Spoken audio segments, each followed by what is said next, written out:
ವಾಕ್ಯದ ಸೇವೆಯನ್ನು ಕರ್ತನೆ ನಿನ್ನ ಮಧ್ಯದಲ್ಲಿ ನಡೆಸಿಕೊಡು. ನಿನ್ನ ವಾಕ್ಯದ ಮೂಲಕ ನಮ್ಮೊಟ್ಟಿಗೆ ಮಾತನಾಡು. ಕೇಳುವ ಕಿವಿಗಳನ್ನು ಗ್ರಹಿಸುವ ಮನಸ್ಸನ್ನು ನಾವು ಬಿಡುಗಡೆ ಮಾಡ್ತೇವೆ. ಪವಿತ್ರಾತ್ಮನೇ ನಿನ್ನ ಮಧ್ಯದಲ್ಲಿ ಚಲಿಸಿ ನಿನ್ನ ನಮ್ಮೊಟ್ಟಿಗೆ ಮಾತನಾಡಪ್ಪ. ಮಹಿಮೆ ಘನತೆ ನಿನಗೆ ಕೊಡುತ್ತೇವೆ. ಯೇಸುವಿನ ಉನ್ನತವಾದ ನಾಮದಲ್ಲಿ ಪ್ರಾರ್ಥಿಸುತ್ತೇವೆ, ನಮ್ಮ ಜೀವವುಳ್ಳ ಪರಲೋಕದ ತಂದೆಯೇ, ಆಮೇನ್. ಎಲ್ಲರೂ ಸೇರೋಣ. ಆಮೇನ್.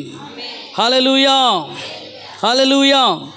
ಪ್ರೇರೆ, ನಾವು ಕಳೆದ ವಾರ ಎಷ್ಟನೇ ಅಧ್ಯಾಯ ಧ್ಯಾನ ಮಾಡಿಕೊಂಡೆವು? ಎಷ್ಟನೇ ಅಧ್ಯಾಯ?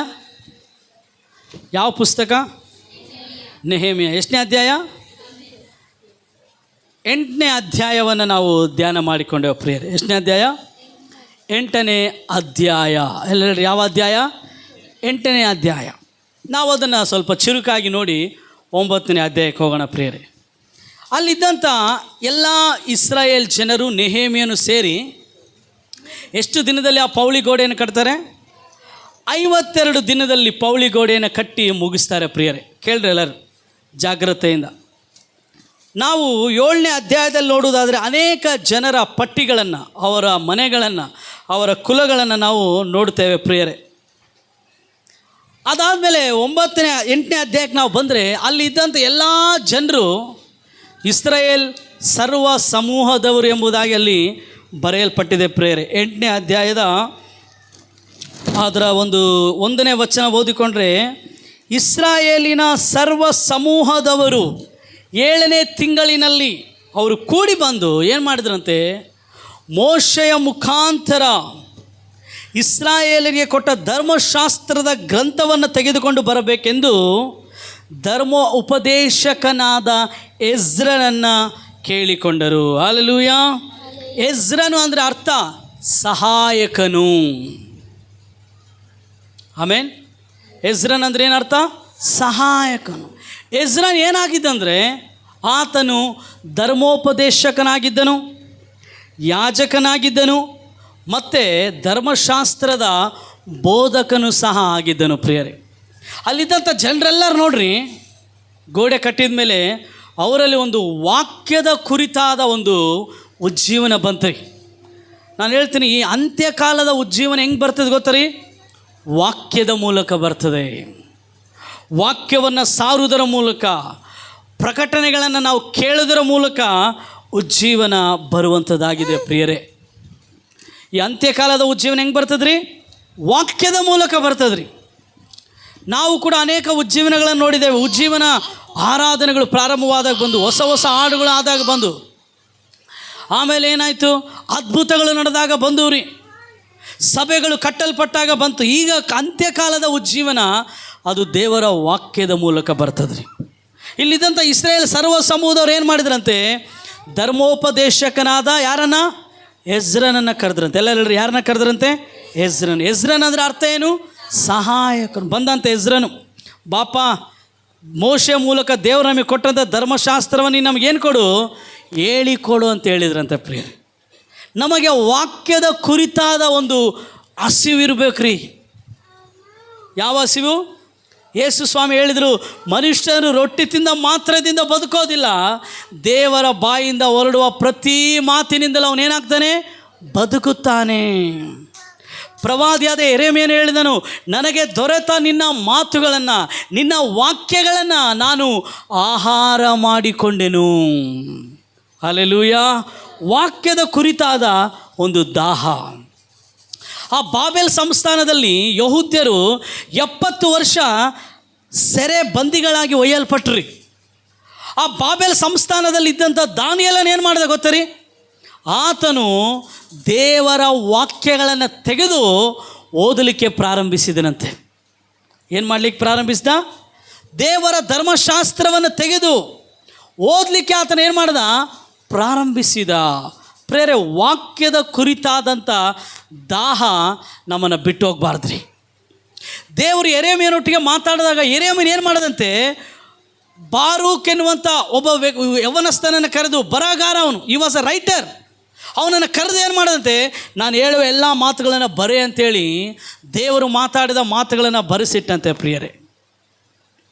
ನಮಗೆ ದೇವರ ವಾಕ್ಯದ ಕುರಿತಾದಂಥ ಒಂದು ದಾಹ, ಆ ಬಯಕೆ, ಆ ತಪನ, ವೈರಾಗ್ಯ ದಿನೇ ದಿನೇ ಹೆಚ್ಚಾಗಬೇಕಾಗಲಿ, ಕಡಿಮೆಯಾಗಬಾರದು. ಯಾಕಂದರೆ ಮನುಷ್ಯನು ರೊಟ್ಟಿ ತಿಂದ ಮಾತ್ರದಿಂದ ಬದುಕೋದಿಲ್ಲ, ದೇವರ ಬಾಯಿಂದ ಹೊರಡುವ ಪ್ರತಿ ಮಾತಿನಿಂದ ಆತನೇನಾಗ್ತಾನೆ ಭಕ್ತ. ಎಜ್ರನ್ ಬಂದು ಆತನ ಏನು ಮಾಡಿದ, ಧರ್ಮಶಾಸ್ತ್ರವನ್ನು ತೆಗೆದು ಆತನು ಓದಲಿಕ್ಕೆ ಪ್ರಾರಂಭಿಸಿದಾಗ ಜನರೆಲ್ಲ ಏನು ಮಾಡಿದ್ರಂತೆ, 8ನೇ ಅಧ್ಯಾಯದ 3ನೇ ವಚನ ಕೊನೆ ಭಾಗ ಏನು ಹೇಳ್ತದೆ, ಆ ಧರ್ಮಶಾಸ್ತ್ರವನ್ನು ತಂದು ಪ್ರಾತಃ ಕಾಲದಿಂದ ಮಧ್ಯಾಹ್ನದವರೆಗೂ ಓದಿದನು. ನೀರು ಬಾಗಿಲಿನ ಮುಂದಣ ಬಯಲಿನಲ್ಲಿ ಕೂಡಿ ಬಂದಿದ್ದ ಸ್ತ್ರೀ ಪುರುಷರಲ್ಲಿ ಗ್ರಹಿಸ ಶಕ್ತರಾದವರೆಲ್ಲರೂ ಧರ್ಮಶಾಸ್ತ್ರ ಪಾರಾಯಣವನ್ನು ಲಾಲಿಸಿದ್ರು ಅಂತಾಯ್ತಾ, ಲಾಲಿಸುತ್ತಾ ಇದ್ದರು ಅಂತಾಯ್ತಾ.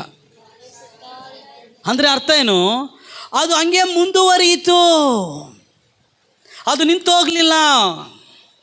ದೇವರ ವಾಕ್ಯ ಓದುವುದು, ದೇವರ ವಾಕ್ಯ ಸಾರೋದು, ದೇವರ ವಾಕ್ಯ ಕೇಳೋದು, ದೇವರ ವಾಕ್ಯವನ್ನು ಅನುಸರಿಸಿ ನಡೆಯೋದು ಒಂದು ದಿನ ಒಂದು ವಾರ ಅಲ್ರಿ, ದೀಕ್ಷಾ ಸ್ನಾನ ತೆಗೆದುಕೊಂಡ 3 ತಿಂಗಳಲ್ಲ, ಅದನ್ನು ಅವರು ಮಾಡುತ್ತಾ ಇದ್ದರು. ಎಲ್ಲರೂ ಹೇಳ್ರಿ, ಲಾಲಿಸುತ್ತಾ ಇದ್ದರು, ಕೇಳುತ್ತಾ ಇದ್ರು. ಅವರು ದೇವರ ವಾಕ್ಯ ಕೇಳ್ತಾ ಇರ್ಬೇಕ್ರಿ. ಒಂದು ವೇಳೆ ನಿನಗೆ ಓದೋಕ್ಕಾಗಿಲ್ಲ, ಮೊಬೈಲಲ್ಲಿ ಸಿಗ್ತದೆ, ದೇವರ ವಾಕ್ಯವನ್ನು ಏನು ಮಾಡ್ತಿರ್ಬೇಕು, ಕೇಳ್ತಾ ಇರಬೇಕು. ಕೇಳುವ ದೇವರ ವಾಕ್ಯ ಸಜೀವವಾದದ್ದು.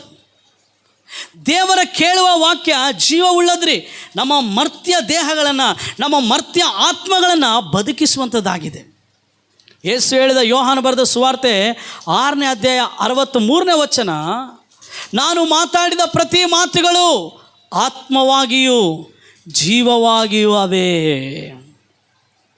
ದೇವರ ಮಾತುಗಳು ಏನಾಗಿದೆ ಅಂತೀರಿ, ಆತ್ಮವಾಗಿಯೂ ಆಮೇಲೆ ಜೀವವಾಗಿಯೂ ಇವೆ.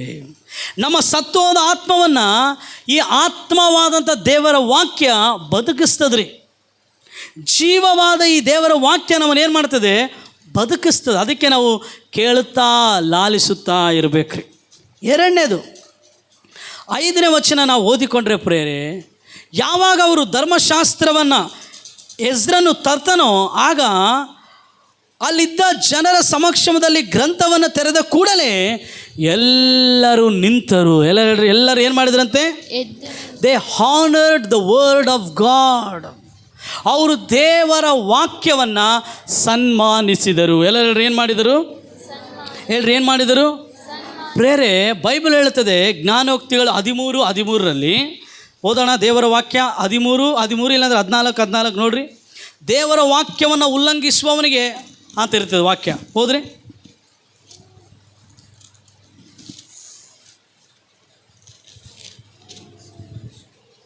ದೇವರ ವಾಕ್ಯವನ್ನು 13 ದೇವರ ವಾಕ್ಯವನ್ನು ಉಲ್ಲಂಘಿಸುವವನು ನಾಶವಾಗುವನು, ಆಜ್ಞೆಯನ್ನು ಭಯಭಕ್ತಿಯಿಂದ ಕೈಕೊಳ್ಳುವವನು ಸುಫಲವನ್ನು ಹೊಂದುವನು. ಆಮೆನ್. ದೇವರ ವಾಕ್ಯ ಅಂದರೆ ನಮಗೊಂದು ಭಕ್ತಿ ಬರ್ಬೇಕ್ರಿ. We should honour the word of God. ಅಲ್ಲಿದ್ದಂಥ ಜನರಲ್ಲಿ ಏನು ಮಾಡಿದರು, ಎಜ್ರನು ಆ ಧರ್ಮಶಾಸ್ತ್ರ ಗ್ರಂಥವನ್ನು ತಂದಾಗ ಅವರೆಲ್ಲರೂ ಏನು ಮಾಡಿದ್ರು ಅಂತೀರಿ, ಎದ್ದು ನಿಂತುಕೊಂಡು. ಅಂದರೆ ಅರ್ಥ ಏನು, ಅವರು ದೇವರ ವಾಕ್ಯವನ್ನು ಸನ್ಮಾನಿಸಿದರು.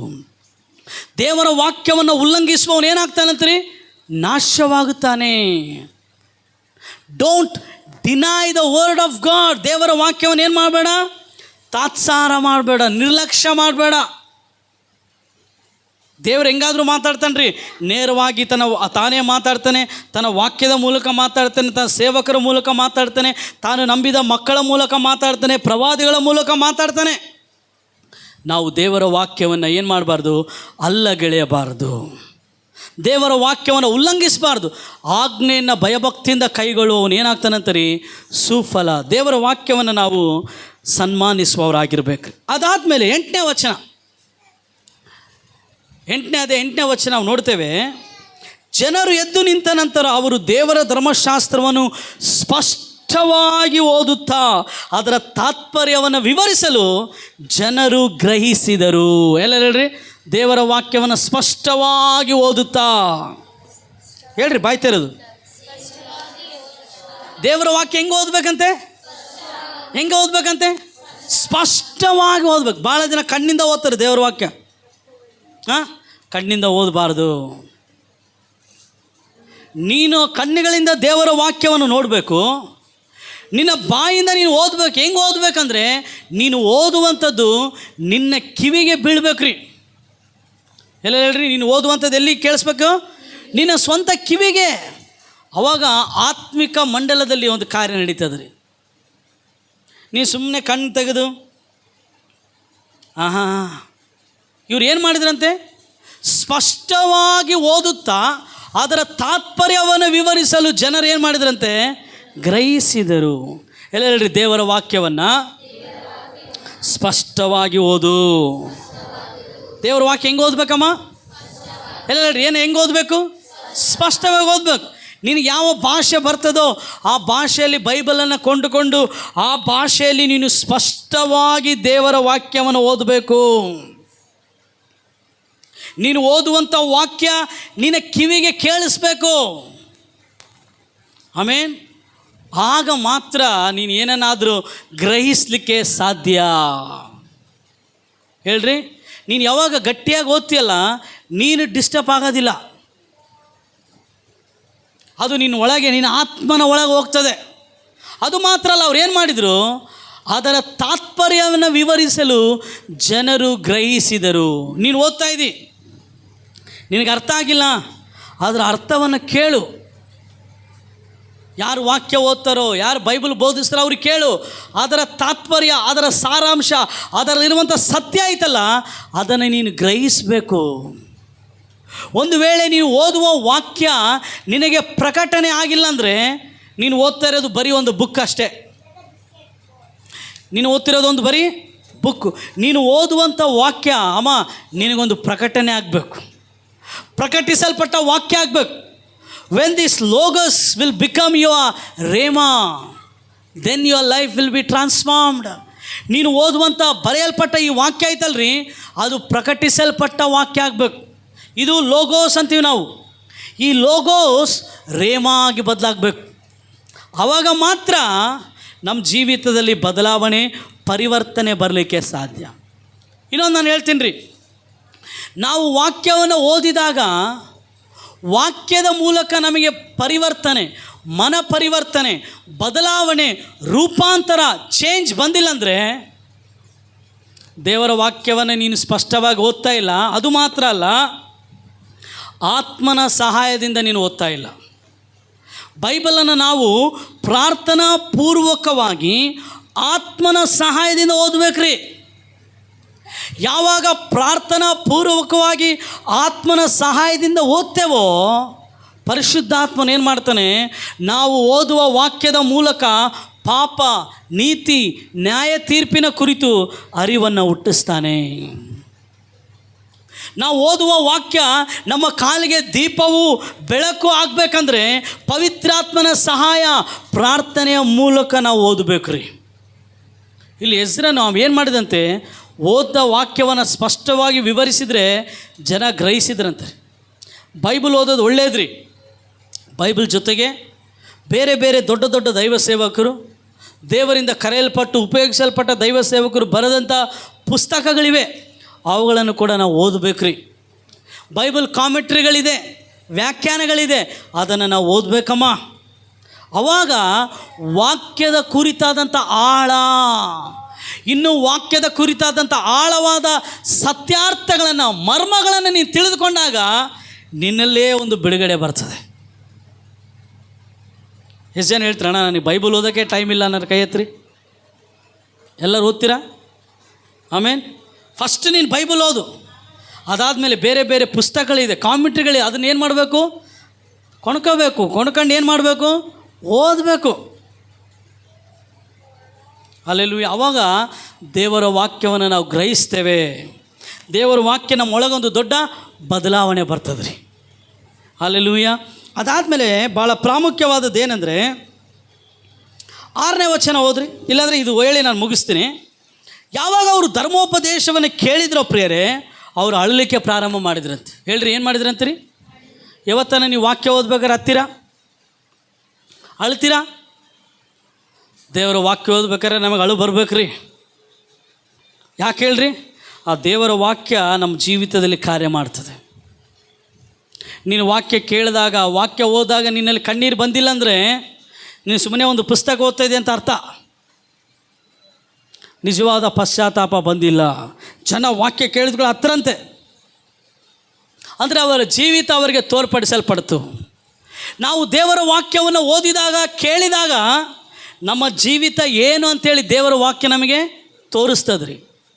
ಅದಕ್ಕೆ ಯಾಕೋಬನು ಹೇಳ್ತಾನೆ, ದೇವರ ವಾಕ್ಯ ಒಂದು ಕನ್ನಡಿ ಇದ್ದಂತೆ. Word of god is like A mirror.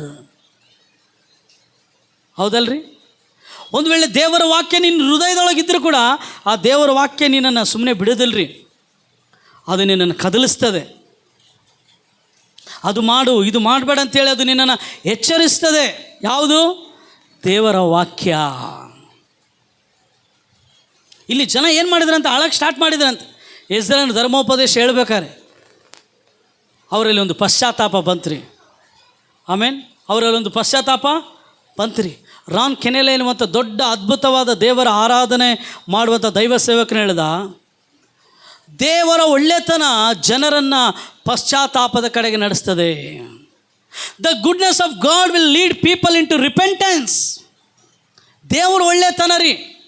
ಒಂದು ವೇಳೆ ನೀವು ದೇವರ ಒಳ್ಳೆತನವನ್ನು ಗ್ರಹಿಸುವುದಾದರೆ, ದೇವರ ಒಳ್ಳೆತನ ಏನು ಮಾಡ್ತದೆ ಗೊತ್ತಾ? ನಮ್ಮನ್ನು ಪಶ್ಚಾತ್ತಾಪದ ಕಡೆಗೆ ನಡುತ್ತದೆ. ಏನು ಪಶ್ಚಾತ್ತಾಪ ಅಂದರೆ? ಪಶ್ಚಾತ್ತಾಪ ಅಂದರೆ 100% ನಾವು ದೇವರ ಕಡೆಗೆ ತಿರುಗೋದ್ರಿ. ಎಷ್ಟು ಪರ್ಸೆಂಟು? 5-10% ಅಲ್ಲ, 100% ನಾವು ದೇವರ ಕಡೆಗೆ ತಿರುಗೋದು. ದೇವರ ಒಳ್ಳೆತನ ನಮ್ಮನ್ನು ಎಲ್ಲಿ ನಡೆಸ್ತದಂತೆ? ಇಲ್ಲಿ ಜನ ಅಳ್ಳಲಿಕ್ಕೆ ಪ್ರಾರಂಭ ಮಾಡಿದ್ರಂತೆ. ಅವಾಗ ನೆಹೆಮ್ಯ ಹೇಳಿ, ಸುಮ್ಮನೆ ಇರಪ್ಪ, ಇದು ನಾವು ಸಂತೋಷ ಪಡುವ ಹಬ್ಬ. ಅಂದರೆ ಅವರು ಹಬ್ಬ ಮಾಡ್ತಿದ್ರಿ. ಅವಾಗ ಪರ್ಣಶಾಲೆಗಳ ಹಬ್ಬ ಮಾಡ್ತಾಯಿದ್ದಾರೆ ಅವರು. ಅವ್ರು ಹೇಳ್ತೀನಿ, ಇದು ಅಳೋ ಹಬ್ಬ ಅಲ್ಲಪ್ಪ. ದ ಡೇ ಆಫ್ ಅಟಾನ್ಮೆಂಟ್ ಅಂತೀವಿ ರೀ, ಪ್ರಾಯಶ್ಚಿತ್ತದ ಹಬ್ಬ. ಅವತ್ತು ಮಾತ್ರ ನೀವು ಅಳಬೇಕು. ಇವಾಗ ನೀವು ಅಳೋದು ಬೇಡ, ಇವಾಗ ಸಂಭ್ರಮಿಸ್ಬೇಕಂತ ಹೇಳ್ತಾನೆ. ಅವಾಗ ಹೇಳ್ತಾನೆ, the joy of the lord is our refuge. ಕರ್ತನ ಆನಂದವೇ ನಮ್ಮ ಆಶ್ರಯವಾಗಿದೆ. ಅಳಬೇಡ್ರಿ ಅಂತೇಳಿ ಜನರನ್ನು ಅಲ್ಲಿದ್ದಂಥ ಯಾಜಕರು, ಲೇವಿಯರೆಲ್ಲರೂ ಕೂಡ ಸಂತೈಸ್ತಾರೆ ರೀ, ಆಧರಿಸ್ತಾರೆ. ಆಮೇಲೆ ಒಂದು ಬ್ಯೂಟಿಫುಲ್ ಮಾತೇನು ಗೊತ್ತಾ ರೀ? 8ನೇ ಅಧ್ಯಾಯ ಅದರ 6ನೇ ವಚನ ಓದ್ರಿ. ಎಜ್ರನು ಪರಾತ್ಪರ ದೇವರಾದ ಯೆಹೋವನನ್ನು ಸ್ತುತಿಸಿದ್ದಕ್ಕೆ ಸರ್ವ ಜನರು ತಮ್ಮ ಕೈಗಳನ್ನೆತ್ತಿ ಆಮೆನ್ ಆಮೆನ್ ಎಂದು ಹೇಳಿ ನೆಲದ ಮಟ್ಟಿಗೂ ತಲೆಬಾಗಿ ಯೆಹೋವನನ್ನು ಆರಾಧಿಸಿದರು. ಹಲ್ಲೆಲೂಯಾ. ಎಷ್ಟು ಜನ ನಿಜವಾಗಲೂ ದೇವರ ಆಲಯದಲ್ಲಿ ಬಂದು ಆರಾಧಿಸ್ತಿದ್ದೀರಿ? ಆಮೇನ್. ದೇವರು ಯಾರನ್ನು ಹುಡುಕ್ತಾ ಇದ್ದಾನೆ ಅಂತ ಗೊತ್ತಮ್ಮ? ಯೋಹಾನ 4:24 ಪ್ರಕಾರ ವಾಕ್ಯ ಹೇಳೋರ್ನಲ್ಲ, ಆತನನ್ನು ಆರಾಧಿಸುವವರನ್ನು. ನೀವು ಪ್ರಕಟಣೆ ಗ್ರಂಥದಲ್ಲಿ ನೋಡಿದರೆ ದೇವರೊಬ್ಬ ದೂತನನ್ನು ಕಳಿಸ್ತಾನಂತೆ. ಯಾರೆಲ್ಲ ದೇವರ ಆಲಯದಲ್ಲಿದ್ದಾರೋ ಅವರನ್ನು ಏನು ಮಾಡು? ಲೆಕ್ಕ ಮಾಡು. ಹೋದ್ರೆ ಆ ವಾಕ್ಯ ಪ್ರಕಟಣೆ ಗ್ರಂಥ ಓದೋಣ. ಎಷ್ಟನೇ ಅಧ್ಯಾಯ?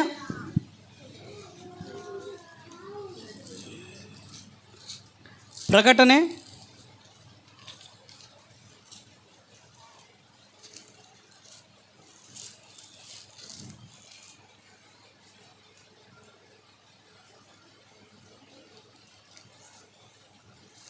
ಯಾರಿಗಾದ್ರೂ ಸಿಕ್ಕರೆ ಹೋದ್ರಿ?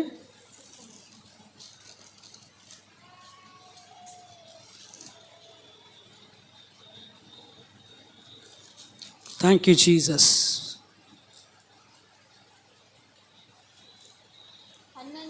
11ನೇ ಅಧ್ಯಾಯ 1ನೇ ವಚನ ಓದ್ರಿ. 2ನೇ ವಚನ. ನೀನೆದ್ದು ದೇವರ ಆಲಯವನ್ನು, ಯಜ್ಞವೇದಿಯನ್ನು ಅಳತೆ ಮಾಡಿ ಆಲಯದಲ್ಲಿ ಆರಾಧನೆ ಮಾಡುವವರನ್ನು ಲೆಕ್ಕಿಸು. ಯಾರನ್ನಂತೆ? ಹೇಳ್ರಿ. ಆರಾಧನೆ ಬಂದು ಕುಂತು ಹೋಗಾರನಲ್ರಿ, ಟೈಮ್ ಪಾಸ್ ಮಾಡೋರ್ನಲ್ಲ ಅಮ್ಮ. ಆರಾಧನೆ ಮಾಡುವವ್ರನ್ನ ಏನು ಮಾಡ್ತಾನಂತೀರಿ? ದೇವರು ಲೆಕ್ಕಿಸು ಅಂತ ಹೇಳ್ತಾ ಇದ್ದಾನಂತೀರಿ. I was given a reed like a measuring rod and was told, go and measure the temple of God and the altar with its worshippers. ಹೇಳ್ರಿ, ಮನೆಯಲ್ಲಿ ಆರಾಧನೆ ಮಾಡೋರನ್ನ ದೇವ್ರು ನೋಡ್ತಾ ಇಲ್ಲ, ರೋಡಲ್ಲಿ ಆರಾಧನೆ ಮಾಡೋರನ್ನ ದೇವ್ರು ನೋಡ್ತಾ ಇಲ್ಲ ರೀ. ಮೀಟಿಂಗ್ಗಳು ಬಂದಾಗ ಅಲ್ಲಿ ಆ ಕೂಟದಲ್ಲಿ ಆ ಮೈದಾನದಲ್ಲಿ ಆರಾಧನೆ ಮಾಡೋರು ದೇವ್ರು ನೋಡ್ತಾ ಇಲ್ಲ. ದೇವ್ರು ಏನು ಹೇಳ್ತದೆ ಹೇಳು?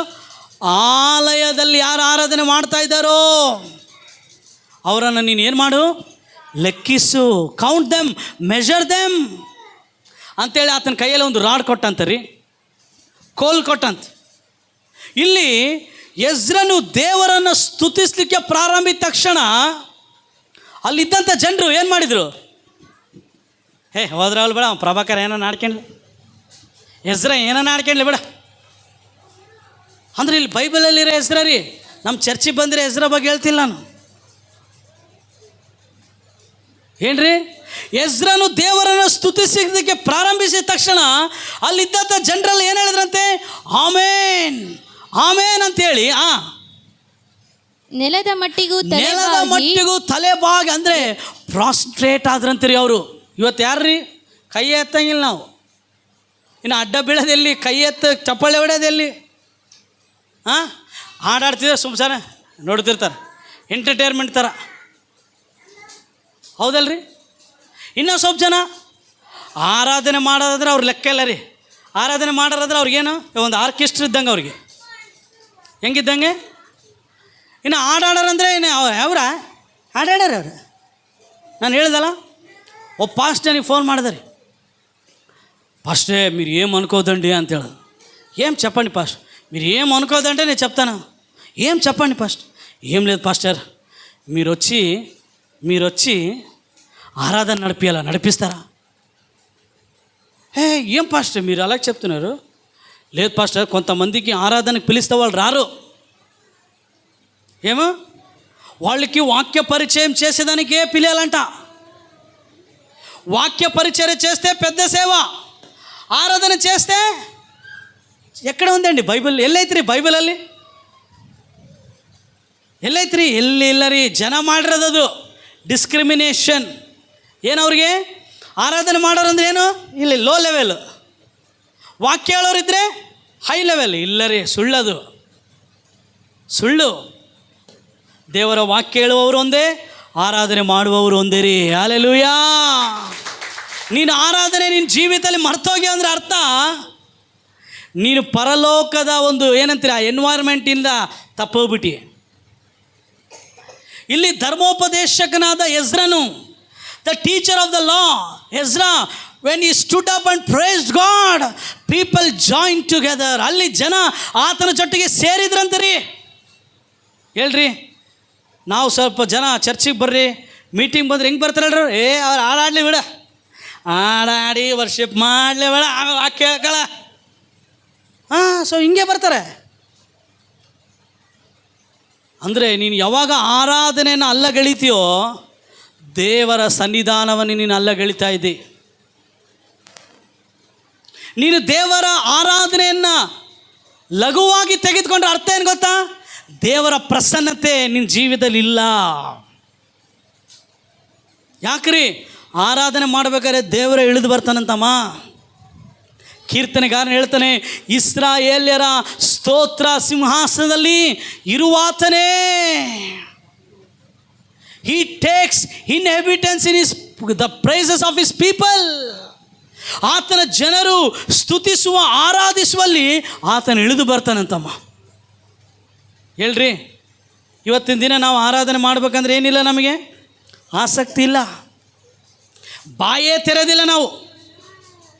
ಹೇಳ್ರಿ, ಏನು ತೆಗೆದಿಲ್ಲ ಅಮ್ಮ? ಇಲ್ಲಿ ಎಜ್ರನು ಪರಾತ್ಪರನಾದ ದೇವರನ್ನು ಸ್ತುತಿಸಿದ್ದಕ್ಕೆ ಪ್ರಾರಂಭಿಸಿದ ತಕ್ಷಣ ಅಲ್ಲಿದ್ದಂಥ ಜನರು ಆಮೇನ್ ಆಮೇನ್ ಅಂತೇಳಿ ಏನು ಮಾಡಿದ್ರಂತೆ?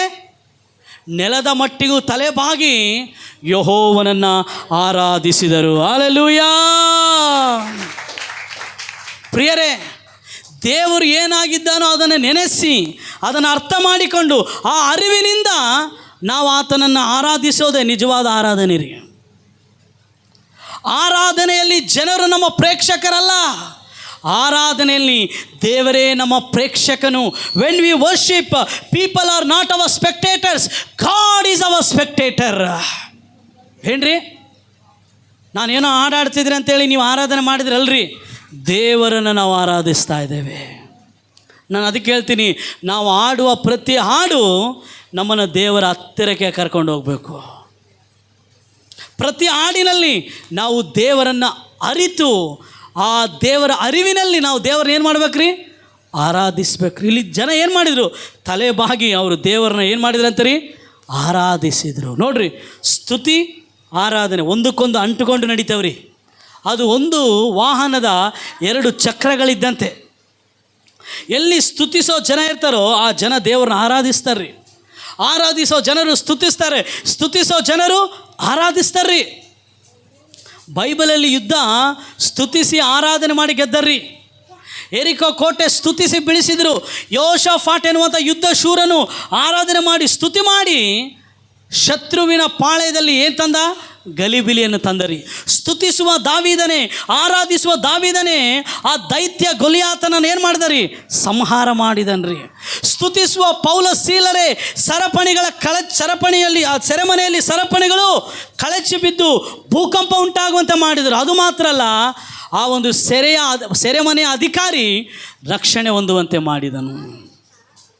ಹಲ್ಲೆಲೂಯಾ. ಸ್ತುತಿಸಿ ಆರಾಧಿಸೋದು ಭಾಳ ಇಂಪಾರ್ಟೆಂಟ್ ರೀ. ಇಲ್ಲಿ ಎಜ್ರನು ಸ್ತುತಿಸಿ ಪ್ರಾರಂಭ ಮಾಡಿದ ಜನ ಎಲ್ಲ ಸೇರಿ ಆತನ ಜೊತೆಗೆ ಏನು ಮಾಡಿದ್ರಂತೀರಿ? ಆರಾಧನೆ. ಪ್ರಿಯರೇ, ನಮ್ಮ ಸಭೆ ಕೂಡ ಇಲ್ಲಿ ಯಾರೇ ಹಾಡಾಡಲಿ ರೀ, ಹಾಡಾಡೋರು ವಾದ್ಯ ಬಾರಿಸೋರು ಪ್ರಾಮುಖ್ಯ ಅಲ್ಲ ರೀ. ನಾವು ಯಾರಿಗೆ ಆಡ್ತಾ ಇದ್ದೀವಿ, ನಾವು ಯಾರಿಗೋಸ್ಕರ ಬಾರಿಸ್ತಾ ಇದ್ದೀವಿ, ಆತನು ಭಾಳ ಪ್ರಾಮುಖ್ಯ. ನೀನು ಯಾವಾಗ ಮನುಷ್ಯರ ಮೇಲೆ ದೃಷ್ಟಿ ಇಟ್ಟಿಯೋ ನೀನು ಬಿದ್ದೆ ಅಂತ ಅರ್ಥ. ಬಿದ್ದಿ ನೀನು, ಯಾವಾಗ ಬಿದ್ದೋಗ್ಬಿಟ್ಟು ನೀನು.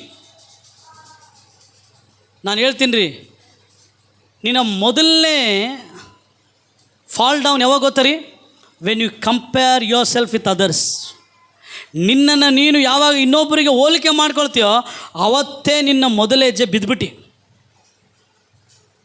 ನೀನು ಯಾವಾಗ ಇನ್ನೊಬ್ಬರಿಗೆ ನೀನು ಅವ್ರು ಹಂಗೆ ಅವ್ರು ಹಿಂಗೆ ನಾನು ಆರಾಧನೆ ಮಾಡೋದಿಲ್ಲ ಬಿಡು, ನಾನು ಹಾಡಾಡೋದಿಲ್ಲ ಬಾ, ನೀನು ಬಿದ್ದುಬಿಟ್ಟು. ಬಿದ್ದವರೆಲ್ಲ ಯಾಕೆ ಕ್ಯಾಟಗಿರಿ ಹೇಳ್ರಿ? ಯಾರು ಕ್ಯಾಟಗಿರಿ? Lucifer category. ಅವನು ಬಿದ್ದ ನಮಗೆ ಕಾಣುತ್ತೆ ಬೈಬಲಲ್ಲಿ. ನಾವು ಬಿದ್ದಿರೋದು ಯಾರಿಗೆ ಗೊತ್ತಾಗಿದ್ದಿಲ್ಲ ರೀ. ಅಮ್ಮ, ಆ ಆರಾಧನೆ ಮಾಡೋ ಸ್ಪಿರಿಟ್ ಐತಲ್ರಿ, ಅದು ಹೋಗ್ಬಾರ್ದು ರೀ, ಹೋಗ್ಬಾರ್ದು. ಸ್ತುತಿಸೋ ಆತ್ಮ ಹೋಗ್ಬಾರ್ದು ನಮ್ಮನ್ನು. ಅದಕ್ಕೆ ಫಾದರ್ ಅಯ್ಯ ಒಂದು ಹಾಡು ಬರೆದ್ರು, ಸ್ತುತಿಸಿದರೆ ಸೈತಾನು ಓಡುವ. ಏನು ಮಾಡಿದ್ರಂತೆ? ಆ ಫಾದರ್ ಹೇಳ್ತಾರೆ, ನನಗೆ ಒಂದೇ ಆಸೆ, ನಾನು ಸಾಯೋ ತನಕ ದೇವರನ್ನ ಸ್ತುತಿಸಬೇಕು, ಆರಾಧಿಸಬೇಕು. ಆತನ ಜೀವಿತವೇ ಒಂದು ಆರಾಧನೆ ಅಂತೆ. ಆತನ ಜೀವಿತವೇ ಒಂದು ಸ್ತುತಿಯಜ್ಞ. ಹೇಳ್ರಿ, ಅಷ್ಟು ಹಾಡುಗಳು ಬರೋದು ಸುಮ್ಮನೆನಾ? ಎಷ್ಟು ಸ್ತುತಿಸಿದರೆ, ಎಷ್ಟು ಆರಾಧನೆ ಮಾಡ್ತಿದ್ರೆ ಅಷ್ಟು ಹಾಡುಗಳನ್ನು ಬರಲಿಕ್ಕೆ ಸಾಧ್ಯ ರೀ. ಅಲ್ಲೆಲ್ಲೂ ಇವತ್ತು ನಾವು ಏನು ಮಾಡ್ತೀವಿ? ಆರಾಧನೆ ಅಂದರೆ ಪ್ರಾಮುಖ್ಯತೆ ಇಲ್ಲ ನಮಗೆ. ಸ್ತುತಿ ಅಂದರೆ ಏನಿಲ್ಲ ನಮಗೆ, ಪ್ರಾಮುಖ್ಯತೆ ಇಲ್ಲ. ಸ್ತುತಿಸಿ ಆರಾಧಿಸೋದನ್ನು ನಾವೇನು ಮಾಡಬೇಕು? ಕಲಿಬೇಕು ರೀ. ಹಲ್ಲೆಲೂಯಾ. ನೋಡಿರಿ, ಎಜ್ರನು ಸ್ತುತಿಸಿದ್ಕೊಳ್ಳೆ ಜನರೆಲ್ಲ ಏನು ಮಾಡಿದ್ರಂತೆ? ಆರಾಧನೆ ಮಾಡಿದ್ರು. ಅದಾದಮೇಲೆ ಕೊನೆಯದಾಗಿ ನಾವು ನೋಡ್ಕೊಳ್ತೇವೆ 8ನೇ ಅಧ್ಯಾಯ ಅದರ ಕೊನೆಯ ವಚನದಲ್ಲಿ ಎಜ್ರನು 18ನೇ ವಚನ 8-18. ಎಜ್ರನು ಮೊದಲನೆಯ ದಿನದಿಂದ ಕಡೆಯ ದಿನದವರೆಗೆ ಪ್ರತಿದಿನವೂ ದೇವರ ಧರ್ಮಶಾಸ್ತ್ರವನ್ನು ಜನರಿಗೋಸ್ಕರ ಪಾರಾಯಣ ಮಾಡುತ್ತಿದ್ದನು. 7 ದಿನಗಳವರೆಗೂ ಜಾತ್ರೆ ನಡೆಯಿತು. ಪ್ರತಿದಿನ ಎಲ್ಲರೂ ಹೇಳ್ರಿ, ಜೋರಾಗಿ ಹೇಳ್ರಿ. ನಾವು ಬೈಬಲೇ ತರೋದಿಲ್ಲ ಚರ್ಚಿಗೆ. ನಾನು ನಿನ್ನೆ ಹೋದ್ವಾರ ಹೇಳಿದೆ, ನಿಮ್ಮ ಬೈಬಲ್ ನಿಮಗಿರಬೇಕು, ಸ್ವಂತ ಬೈಬಲ್, ಓನ್ ಬೈಬಲ್. ಚರ್ಚಲ್ಲಿ ಫ್ರೀ ಕೊಟ್ಟರೆ ತಗೊಳ್ರಿ, ಆದರೆ ನಿನಗೊಂದು ದಾಹ ಬರೋಕೆ ನಾನು ಒಂದು ಹೊಸ ಬೈಬಲ್ ತೊಗೋಬೇಕು, ಒಳ್ಳೆ ಬೈಬಲ್, ರಾಯಲ್ ಸೈಜ್ ದೊಡ್ಡದಿರೋ ತೊಗೋಬೇಕು ನಾನು. ಇಲ್ಲಿ ಎಜ್ರನು ಏನು ಮಾಡಿ ಪ್ರತಿದಿನ ಎಲ್ಲರೂ ಹೇಳ್ರಿ, ಎಲ್ಲರೂ ಹೇಳ್ರಿ, ಪ್ರತಿದಿನ ಅವ್ರಿಗೇನು ಹೇಳ್ಕೊಟ್ಟಂತೀರಿ? ದೇವರ ವಾಕ್ಯ. ನನಗೆ ಏಸಪ್ಪನ ಜೀವಿತದಲ್ಲಿ ಭಾಳ ಇಷ್ಟವಾದದ್ದೇನು ಗೊತ್ತರಿ?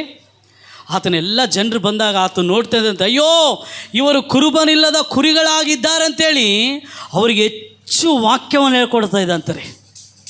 ವಾಕ್ಯ. ನೀವು ಸುವಾರ್ತೆಗಳನ್ನು ಓದ್ರಿ, ಸುವಾರ್ತೆಗಳಲ್ಲಿ ವಾಕ್ಯ ಅದ್ಭುತ, ವಾಕ್ಯ ಅದ್ಭುತ, ವಾಕ್ಯ ಅದ್ಭುತಗಳೈತ್ರಿ. ಆಮೇಲೆ ಯೇಸು ಸ್ವಾಮಿ ಬರೀ ವಾಕ್ಯ ಅದ್ಭುತ ಒಂದಿಲ್ಲ, ಪ್ರಾರ್ಥನೆ ಕೂಡ ಇತ್ತು. ಪ್ರಾರ್ಥನೆ ಕೂಡ ಇತ್ರಿ. ಎಜ್ರನು ಪ್ರತಿದಿನ ಏನು ಮಾಡ್ದಂತ್ರಿ? ವಾಕ್ಯ ಹೇಳ್ದಂತ್ರಿ.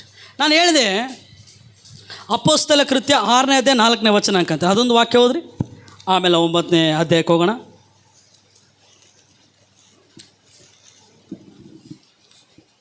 ನಾವಾದರೂ ಪ್ರಾರ್ಥನೆಯನ್ನು ವಾಕ್ಯೋಪದೇಶವನ್ನು ಮಾಡುವುದರಲ್ಲಿ ನಿರತರಾಗಿರುವವು ಎಂದು ಹೇಳಿದರು. ಎಲ್ಲ ಹೇಳ್ರಿ, ಪ್ರಾರ್ಥನೆಯನ್ನು ವಾಕ್ಯೋಪದೇಶವನ್ನು. ಸ್ವಲ್ಪ ಜನ ಏನು ಮಾಡ್ತಾರೆ ಗೊತ್ತಾ?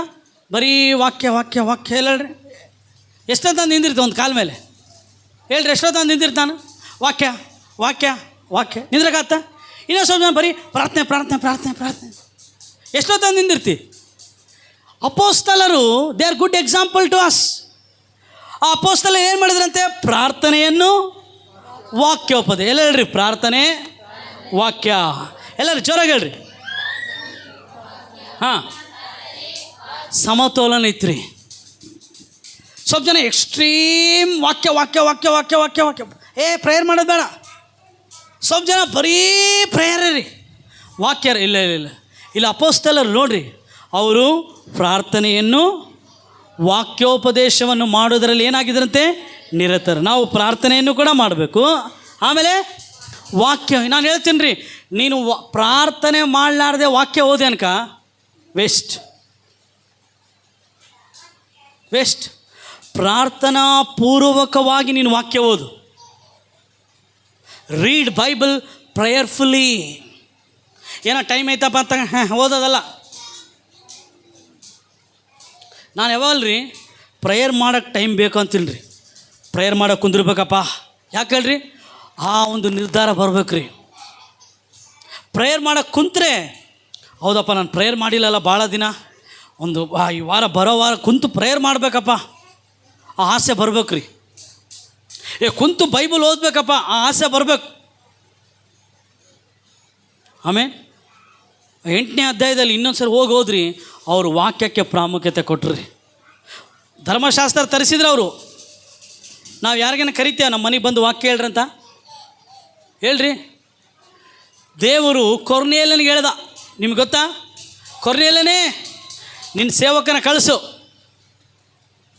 ನಿಮ್ಮ ಸೇವಕರನ್ನ ಕಳಿಸು. ಚರ್ಮಕಾರನಾದ ಸೀಮೋನನ ಮನೆಯಲ್ಲಿ ಯಾರಿದ್ದಾರೆ? ಪೇತ್ರ ಇದ್ದಾನೆ. ಪೇತ್ರನನ್ನು ಕರೆಸಿ ಆತನ ಮೂಲಕ ನಾನು ಏನು ಹೇಳ್ತೇನೆ ಕೇಳಂತೇಳಿ ಪೇತ್ರನ ಬಂದಮೇಲೆ ಅವ್ರು ಏನು ಕೇಳಿದ್ರಂತೆ? ದೇವರ ವಾಕ್ಯ ಕೇಳಿದ್ರಂತೆ. ಎಲ್ಲ ಹೇಳ್ರಿ, ಏನು ಕೇಳಿದ್ರಂತೆ? ವಾಕ್ಯ ಕೇಳಿದ ತಕ್ಷಣ ಕೊರ್ನೇಲನು ಅವನ ಕುಟುಂಬದವರು ಎಲ್ಲರೂ ಕೂಡ ದೇವರ ನಂಬಿದ್ರಂತೆ ರೀ. ರಕ್ಷಣೆ ಹೊಂದಿದ್ರಂತೆ. ಪವಿತ್ರಾತ್ಮನ ಅವ್ರ ಮೇಲೆ ಇಳಿದು ಬಂದಂತೆ ರೀ. ಇವತ್ತು ನಾವು ಯಾರನ್ನ ಮನೆಗೆ ಕರೆದು, ಪಾಸ್ಟ್ರೇ ನಮ್ಮ ಮನೆಗೆ ಬಂದು ವಾಕ್ಯ ಹೇಳ್ರಿ ಅಂತೀವ? ನಾವು ಹೇಳ್ತೀವಿ ಪಾಸ್ಟ್ರೇ ಬರಲಿ ನಮ್ಮ ಮನೆಗೆ. ಇನ್ನೂ ಸ್ವಲ್ಪ ಜನ ಪಾಸ್ಟ್ರೇ ಬರೋಂಗಿಲ್ಲಪ್ಪ ನಮ್ಮ ಮನೆಗೆ. ಹಾಂ, ಸ್ವಲ್ಪ ಜನ ಹಂಗೆ ಮಾಮೂಲು ಒಳ್ಳೆಯ ಆನ್ಸರ್ ಅಲ್ಲ, ಪಾಸ್ಟ್ರ್ ಬರೋದಿಲ್ಲ ನಮ್ಮ ಮನೆಗೆ. ನೀವು ಯಾಕೆ ಹೇಳ್ಬಾರ್ದು ನಾವು ಕರಿತೀವಿ ಪಾಸ್ಟ್ರನಂತ? ಹೇಳ್ರಿ, ಕರೆಕ್ಟ್ ಅಲ್ಲ? ಕೊರ್ನೇಲನ ಕಳಿಸ್ದ ಯಾರನ್ನ? ಪಾಸ್ಟ್ರು ಪೀಟರ್ನ ಕರ್ಕೊಂಬರಕ್ಕೆ. ಅವಾಗ ಪಾಸ್ಟ್ರ್ ಪೀಟರ್ ಬಂದ್ರಂತೆ, ವಾಕ್ಯ ಹೇಳಿದ್ರಂತೆ. ನಮ್ದು ಹಂಗಿಲ್ಲ, ಪಾಸ್ಟೇ ಬರಲೇ ಬಿಡ. ದೇವರ ಸೇವಕರು ನಿಮ್ಮ ಮನೆಗಳಿಗೆ ಬರೋದು ಆಶೀರ್ವಾದ ರೀ. ದೇವರ ಸೇವಕರು ನಿಮ್ಮ ಮನೆಗಳಲ್ಲಿ ಬಂದು ನಿಮಗೆ ವಾಕ್ಯೋಪದೇಶ ಮಾಡಿದರೆ ಅದು ನಿಮಗೆ ಆಶೀರ್ವಾದ. ಯಾರಾದರೂ ನಿಮ್ಮ ಮನೆಗೆ ಬಂದರೆ ನನ್ನ ಸೇವಕರೇ ಅಂತೇಳಿ ಒಂದು ಗ್ಲಾಸ್ ನೀರು ಕೊಟ್ಟರೆ ಅದರ ಪ್ರತಿಫಲ ನಿಮಗೇನಾಗೋದಿಲ್ಲ ಅಂತೆ, ತಪ್ಪೋದಿಲ್ಲ ಅಂತೇಳಿ ದೇವರೇ ಹೇಳ್ದ ರೀ, ಯೇಸು ಸ್ವಾಮಿನೇ ಹೇಳ್ದ. ಓಕೆ, ಇವಾಗ ನಾವು 9ನೇ ಅಧ್ಯಾಯಕ್ಕೆ ಬರೋಣ. ವಾಕ್ಯ ಕೇಳಿದ್ರಿ ಇವರೆಲ್ಲರೂ. ನಾನೀಗಾಗಲೇ ಹೇಳ್ದಲ್ಲ, ವಾಕ್ಯವನ್ನು ನಾವು ಓದಿದ್ರು, ವಾಕ್ಯವನ್ನು ನಾವು ಕೇಳಿದ್ರು, ನಮ್ಮಲ್ಲಿ ನಿಜವಾದ ಪರಿವರ್ತನೆ ಬರಬೇಕು ರೀ. ಪರಿವರ್ತನೆ ಬಂದಿಲ್ಲ ಅಂದರೆ ನಾವು ಓದ್ತಿರೋದು ಒಂದು ಬುಕ್ ಅಷ್ಟೇ. ನಾವು ಓದ್ತಿರೋದೇನೋ ಒಂದು ಬುಕ್ ಅಷ್ಟೇ. 9ನೇ ಅಧ್ಯಾಯದಲ್ಲಿ ಏನಾಯಿತು? ಅಲ್ಲಿದ್ದಂಥ ಜನರೆಲ್ಲರೂ ಹೋಗೋಣ 9ನೇ ಅಧ್ಯಾಯಕ್ಕೆ. ಅದೇ ತಿಂಗಳಿನ 24ನೆಯ ದಿನದಲ್ಲಿ ಇಸ್ರಾಯೇಲ್ಯರು ಉಪವಾಸವಾಗಿದ್ದು. ಸ್ವಲ್ಪ ಜನ ಹೇಳ್ತಾರೆ ಉಪವಾಸ ಮಾಡಬೇಡ್ರಿ ಇವಾಗ. ಏನ್ರಿ? ಸ್ವಲ್ಪ ಜನ ಎದಕ್ಕೆ ಉಪವಾಸ ಮಾಡ್ತಿ? ಏಸಮೆಲ್ಲ ಮಾಡಿಬಿಟ್ಟನ. ಅವ ಉಪವಾಸ ಮಾಡೋದು ಯೇಸುಸ್ವಾಮಿನೇ ಚೇಂಜ್ ಮಾಡೋಕ್ಕಲ್ಲ, ನಾನು ಚೇಂಜ್ ಆಗೋಕ್ಕೆ. ನಾನು ಯಾವಾಗಲೂ ಹೇಳ್ತೀನಿ, ಉಪವಾಸ ಮಾಡಿದರೆ ದೇವರು ಬದಲಾಗೋದಿಲ್ಲ. ಉಪವಾಸ ಮಾಡಿದರೆ ನಾನು ಬದಲಾಗ್ತೀನಿ. ಉಪವಾಸ ಮಾಡಿದರೆ ದೇವರು ಇಳಿದು ಬರೋದಿಲ್ಲ, ದೇವರ ಹತ್ತಿರಕ್ಕೆ ನಾನು ಹೋಗ್ತೀನಿ. ಉಪವಾಸ ಮಾಡಿದರೆ ನನ್ನ ಶರೀರ ನನ್ನ ಆತ್ಮನ ಕಂಟ್ರೋಲಿಗೆ ಬರ್ತದೆ. ಉಪವಾಸದಿಂದ ನನ್ನ ಶರೀರವನ್ನು ನಾನು ಜಜ್ಜಿದರೆ ನನ್ನ ಆತ್ಮನ ಆಳ್ವಿಕೆಯಲ್ಲಿ ಯಾವುದು ಬರ್ತದೆ? ನನ್ನ ಶರೀರ ಬರ್ತದೆ. ನಾನು ಯಾವಾಗ ಉಪವಾಸವಾಗಿದ್ದು ಪ್ರಾರ್ಥಿಸ್ತೇನೋ ಈ ಶರೀರದ ಕಾರ್ಯಗಳೈತಲ್ರಿ, ಶರೀರದ ಇಚ್ಛೆಗಳು ಏನಾಗ್ತದೆ? ಸತ್ತೋಗ್ತದೆ, ನಾಶವಾಗ್ತದೆ ರೀ. ನೀನು ಯಾವಾಗ ಉಪವಾಸವಾಗಿದ್ದು ಪ್ರಾರ್ಥನೆ ಮಾಡ್ತೀಯೋ ನಿನ್ನ ಆತ್ಮದಲ್ಲಿ ನೀನು ಬಲವಂತತಿ. When you fast and pray, your inner man will become strong and strong and strong. ಹೇಳ್ರಿ, ನಾವು ನಮ್ಮ ಊಟ ಮಾಡಿ ಮಾಡಿ ಮಾಡಿ ಸ್ವಲ್ಪ ಜನ 3 ಒಪ್ಪತ್ತು ಮಾಡಂದರೆ 6 ಒಪ್ಪತ್ತು ಮಾಡ್ತಾರೆ, ಹೌದಲ್ರಿ? ಸ್ವಲ್ಪ ಜನ 4 ಒಪ್ಪತ್ತು 5 ಒಪ್ಪತ್ತು ತಿಂತಾನೆ ಇರ್ತಾರೆ ರೀ. ಸ್ವಲ್ಪ ಜನ ಎಷ್ಟು ತಿಂದ್ರೆ ದಪ್ಪ ಆಗಂಗಿಲ್ಲ. ಆಮೇಲೆ ಸ್ವಲ್ಪ ಜನ ಬರೇ ನಿದ್ದೆ ಮಾಡೋದು. ಏನು ಮಾಡಿ ನಿದ್ದೆ. ಸ್ವಲ್ಪ ಜನ ಸ್ಪಿರಿಟ್ ಆಫ್ ಗ್ಲೆಟನಿ ಅಂತೀವಿ ರೀ, ಹೊಟ್ಟೆ ಬಾಗಿ ತಿಂತಾನೆ ಇರ್ತದೆ. ಇವಾಗೇ ತಿಂದಿರ್ತಾನೆ ಮತ್ತೆ ತಿಂತಾನೆ, ಇವಾಗ ಹೊಟ್ಟೆ ತುಂಬ ನೀರು ಕುಡಿತಾರೆ ಮತ್ತೆ ಹೋಗಿ ಜ್ಯೂಸ್ ಕುಡಿತಾನೆ, ಹಂಗೆ ತಿಂತಾನೆ. ಉಪವಾಸ ಇರು. ಸೈಂಟಿಫಿಕ್ ಪ್ರಕಾರ ವಾರಕ್ಕೊಂದ್ಸರಿ ಉಪವಾಸ ಮಾಡ್ಬೇಕಂತೀರಿ ನಾವು, ಗೊತ್ತಾ? ವೈಜ್ಞಾನಿಕವಾಗಿ ವಾರಕ್ಕೊಂದ್ಸರಿ ಉಪವಾಸ ಮಾಡ್ಬೇಕು. ನಿನ್ನ ಒಂದು ಯಾವುದಕ್ಕಪ್ಪ ಅದು ಡೈಜೆಷನ್ ಮಾಡ್ತಲ್ಲ ಎಲ್ಲವಕ್ಕ, ನಿನ್ನ ಒಳಗೇನು ಕಿಡ್ನಿಗೆ, ಆಮೇಲೆ ಎಲ್ಲ ನಾಳಗಳಿಗೆ ರೆಸ್ಟ್ ರೀ. ಸಿಸ್ಟರ್ ಕರೆಕ್ಟ್ ಅಲ್ಲ? ಅವ್ರು ನರ್ಸ್ ಕೇಳ್ರಿ. ಇಲ್ಲ ಅಂದರೆ ಮಿಷಿನ್ ಓಡಿ ಓಡಿ ಓಡಿ ಓಡಿ ನೋಡಿ, ನಮ್ಮದು ಮೋಟ್ರ್ ಓಡಿಸಿ ರಿಪೇರ್ಗೆ ಹೋಯ್ತು ಇವಾಗ. ಹಾಗೆ ನಮ್ಮದು ಇಂಜಿನ್ ಓಡಿ ಓಡಿ ಏನಾಗ್ಬಿಡುತ್ತೆ, ಒಂದು ದಿನ ರೆಸ್ಟ್ ಕೊಡ್ರಿ. ಹಂಗಂತೇಳಿ ಮುಖ ಹಾಕ್ಕೊಂಡು ಸ್ವಲ್ಪ ಜನ ಊಟ ಮಾಡೋ ಅದು ತಪ್ಪಮ್ಮ. 12 ಹಂಗೆ ಮುಖ ಹಾಕ್ಕೊಂಬಿಟ್ಲಂತ, ಮುಖ ಹಾಕ್ಕೊಂಡು ಊಟ ಮಾಡೋಂಗಿಲ್ಲ. ಸ್ವಲ್ಪ ಜನ ಹಿಂಗೆ ಹಂಗೆ ಹಾಕ್ಕೊಂಡ್ರೆ ಯಾರು ಹೊಟ್ಟೆ ಸುಡೋಂಗಿಲ್ಲ, ನಿಮ್ಮ ಹೊಟ್ಟೆ ಸುಡುತ್ತೆ. ಹಂಗೆ ಹಾಕ್ಕೊಂಡ್ರೆ ಮನೋವೇದನೆ, ಅದು ಒಳ್ಳೆಯದಲ್ಲ ಅಂತ. ಹರ್ಷ ಹೃದಯ ಒಳ್ಳೆ ಔಷಧಿ. ಉಪವಾಸ ಇರಬೇಕಂತೇಳಿ ಏನು ಮಾಡು. ಈ ಜನ ಏನು ಮಾಡಿದೆ? ಉಪವಾಸವಾಗಿದ್ದು ಗೋಣಿತಟ್ಟು. ಏನು ಗೋಣಿತಟ್ಟು ಯಾವುದಕ್ಕೆ ಸೂಚನೆ ಅಂದರೆ ಅವರೊಂದು ದುಃಖ, ಅವರೊಂದು ಪಶ್ಚಾತ್ತಾಪಕ್ಕೆ ಸೂಚನೆ. ಧೂಳಕ್ಕಂಡ್ರಂತೆ, ಆಮೇಲೆ ಮಣ್ಣಕ್ಕಂಡ್ರಂತೆ, ಬಂದು ನೆರೆದು ಬಂದ್ರು. ಆಮೇಲೆ ಇಸ್ರಾಯೇಲ್ ಸಂತಾನದವರು ಎಲ್ಲ ಅನ್ಯ ಕುಲದವರಿಂದ ತಮ್ಮನ್ನು ಬೇರ್ಪಡಿಸಿಕೊಂಡು, ಈ ಮಾತನ್ನು ನೀವು ಅಂಡರ್ಲೈನ್ ಮಾಡ್ಕೊಳ್ರಿ. ಬೇರ್ಪಡಿಸಿಕೊಂಡು, ದೇ ಸಪರೇಟೆಡ್ ದೆಮ್ಸೆಲ್ವ್ಸ್. ಅಮ್ಮ, ನಾವು ಕೂಡ ಸ್ವಲ್ಪ ವಿಷಯಗಳಿಂದ ನಮ್ಮನ್ನು ನಾವು ಏನು ಮಾಡಬೇಕು? ಬೇರ್ಪಡಿಸ್ಕೊಳ್ಬೇಕು. ಸ್ವಲ್ಪ ಜನರಿಂದ ಕೂಡ ಬೇರ್ಪಡಿಸ್ಕೊಳ್ಬೇಕು, ಸ್ವಲ್ಪ ನಿರ್ಣಯಗಳಿಂದ ಕೂಡ ಬೇರ್ಪಡಿಸ್ಕೊಳ್ಬೇಕು, ಸ್ವಲ್ಪ ಒಂದು ಯಾವುದನ್ನು ಆರಿಸ್ಕೊಳ್ಬೇಕು, ಅದರಿಂದ ನಾವು ಬೇರ್ಪಡಿಸ್ಕೊಳ್ಬೇಕು. ಇಲ್ಲ ಅಂದರೆ ನಡೆಯೋದಿಲ್ಲ. ನಾವು ಎಲ್ಲವನ್ನ ಸೇರಿಸ್ಕೊಂತೀವಿ ಪಾಸ್ಟ್ರೆ, ಎಲ್ಲವನ್ನ ಮಾಡ್ತೀವಿ ಪಾಸ್ಟ್ರೆ, ಎಲ್ಲವನ್ನ ಮಾಡೋಕ್ಕಾಗೋದಿಲ್ಲ. ಪೌಲನು ಹೇಳ್ತಾನೆ, ಎಲ್ಲವೂ ನಮಗೆ ಭಕ್ತಿಯ ವೃದ್ಧಿಯನ್ನು ಮಾಡೋದಿಲ್ಲ. Hallelujah, hallelujah. ಇಸ್ರಾಯೇಲರು ಏನು ಮಾಡೋದಂತೆ? ತಮ್ಮನ್ನು ತಾವು ಬೇರ್ಪಡಿಸಿಕೊಂಡು ನಿಂತು ತಮ್ಮ ಪಾಪಗಳನ್ನು, ತಮ್ಮ ಪಿತೃಗಳ ಪಾಪವನ್ನು ಆತನಿಗೆ ಅರಿಕೆ ಮಾಡಿದರು. ಏನು ಮಾಡಿದರಂತೆ? ತಮ್ಮ ಪಾಪಗಳು. ಅಮ್ಮ, ಈ ಒಂದು ಪ್ರೇಯರ್ ಪಾಯಿಂಟ್ ಕಾಮನ್. ನೀವು ದಾನಿಯೇಲನ ಪುಸ್ತಕ ಓದಿದ್ರು, ನೆಹೆಮೀಯನ ಪುಸ್ತಕ ಓದಿದ್ರು, ಎಸ್ತೇರಳ ಪುಸ್ತಕ ನೀವು ಓದಿದ್ರು. ಈ ಜನರೆಲ್ಲ ಏನು ಮಾಡಿದರು? ತಮ್ಮ ಪಾಪಗಳನ್ನು, ಜನರ ಪಾಪಗಳನ್ನು ಅರಿಕೆ ಮಾಡಿದರು. ಏನು ಮಾಡಿದ್ರಂತೀರಿ? ಹೇಳ್ರಿ, ದ ಪ್ರೇಯರ್ ಆಫ್ ರಿಪೆಂಟೆನ್ಸ್. ಹೇಳ್ರಿ, ಪಶ್ಚಾತ್ತಾಪದ ಪ್ರಾರ್ಥನೆ. ಎಷ್ಟು ಜನ ಪಶ್ಚಾತ್ತಾಪ ಪಡ್ತೀರಿ? ಕೈ ಎತ್ತಿರಿ. Very good. ಪ್ರತಿದಿನ ನಾವು ಪಶ್ಚಾತ್ತಾಪ ಪಡ್ಬೇಕ್ರಿ, ಪ್ರತಿದಿನ ನಾವೇನು ಪಡಬೇಕು? ದೇವ್ರ ಮುಂದೆ ಸ್ವಲ್ಪ ಜನ ಯಾಕೆ ಪಶ್ಚಾತ್ತಾಪ ಪಡ್ತೀವಿ? ಅವೆಲ್ಲ ಆಗ್ಬಿಡಿ. ಆತನ ಮುಂದೆ ನಾವು ಪಶ್ಚಾತ್ತಾಪ ಪಡಲೇಬೇಕ್ರಿ. ಪಶ್ಚಾತ್ತಾಪದಿಂದ ಕೂಡಿದ ಹೃದಯವನ್ನು ಆತನ ಏನು ಮಾಡೋದಿಲ್ಲಂತೆ?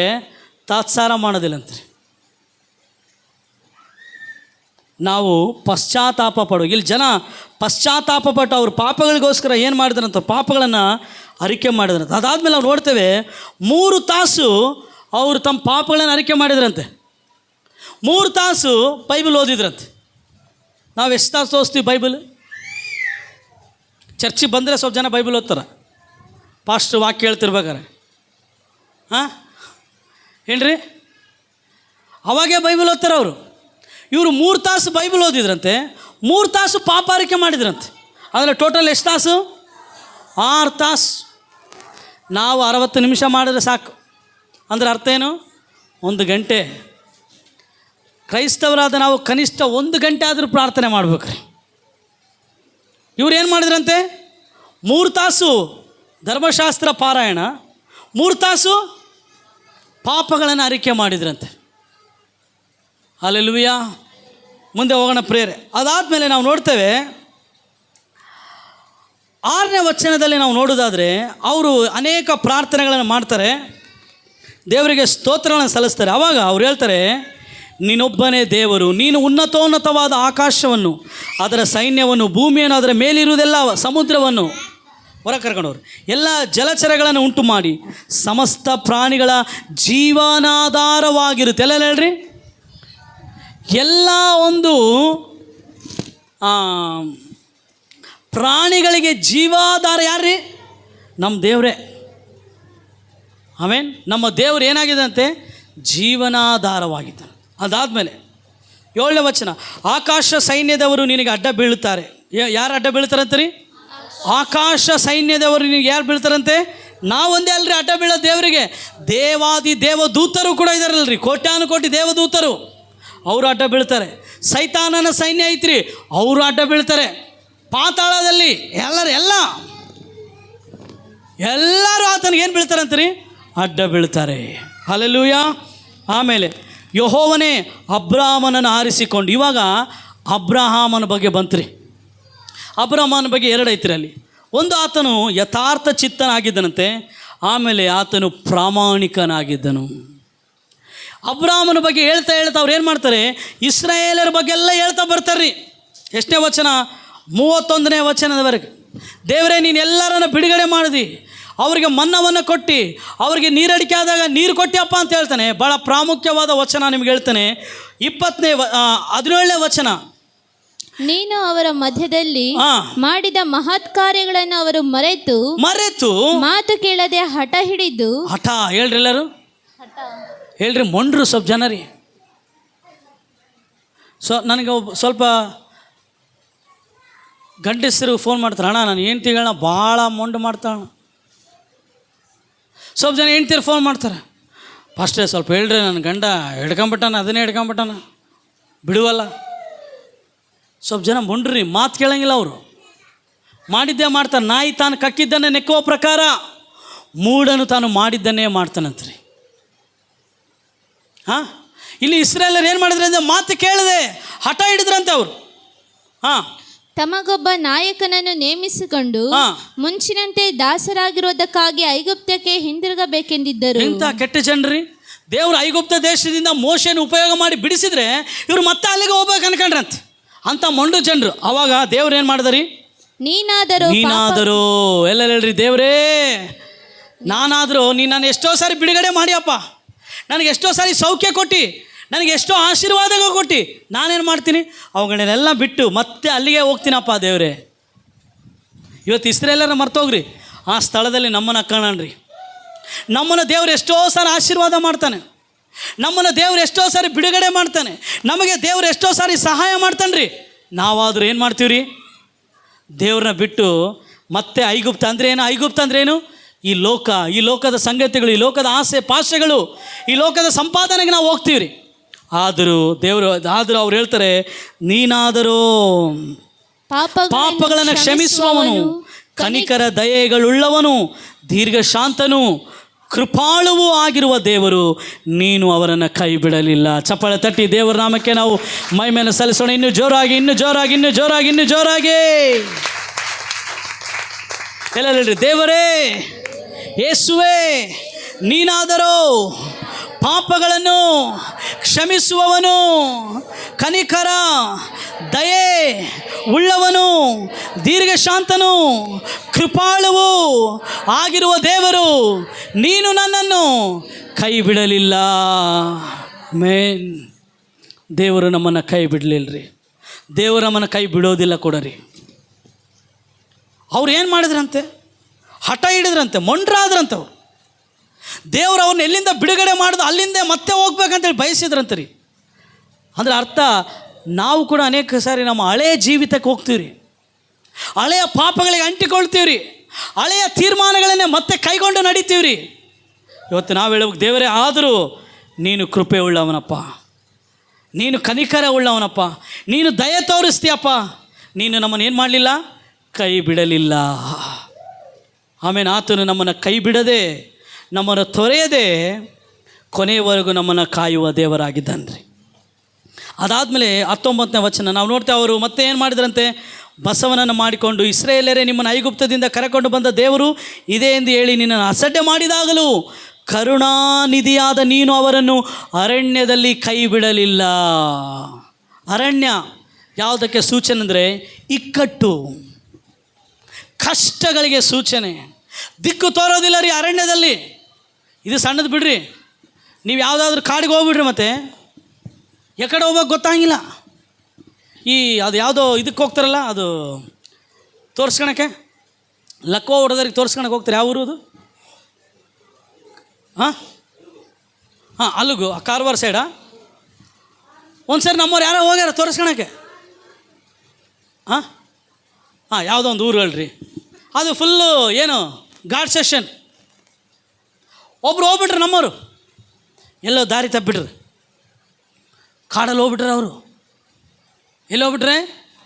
ಹೋಗ್ತಾ ಇದ್ದಾರೆ ಯಾರ್ಯಾರು ಇಲ್ಲಂತ ಅವ್ರಿಗೆ. ಯಾರದು? ಭಯ ಬಂದುಬಿಟ್ಟದ ಅವ್ರಿಗೆ. ಎಲ್ಲಿದ್ದೀವಪ್ಪ ನಾವು? ಅರಣ್ಯ ಅಂದರೆ ಏನು ಹೇಳ್ರಿ? ದಿಕ್ಕಿಲ್ಲ, ದೆಸೆ ಇಲ್ಲ, ನಾವು ಎಲ್ಲಿಗೆ ಹೋಗ್ತಾಯಿದ್ದೀವಿ ಗೊತ್ತಿಲ್ಲ, ಯಾವ ಪ್ರಾಣಿಗಳು ಬರ್ತಾವೋ ಗೊತ್ತಿಲ್ಲ. ಆತ ಹೇಳ್ತೇನೆ, ದೇವರೇ ನೀನು ಅರಣ್ಯದಲ್ಲಿ ಅವರನ್ನು ಕೈ ಬಿಡಲಿಲ್ಲ. ಆಮೇನ್ ನಾವು ನೋಡ್ತೇವೆ, ಯಾವ ಗ್ರಂಥದಲ್ಲಿ ನನಗೆ ಗೊತ್ತಿಲ್ಲ, ನೀನು ನನ್ನ ಅರಣ್ಯದಲ್ಲಿಯೂ ನನ್ನ ಕಾಡುಗಳಲ್ಲಿಯೂ ನೀನು ನನ್ನ ನೋಡಿದ್ದಿ. ಅದನ್ನೇ ನಮ್ಮ ಇವರು ಯಾರಪ್ಪ ಅವರು, ನನ್ನು ಗಮನಿಂಚಿನಾವಾ,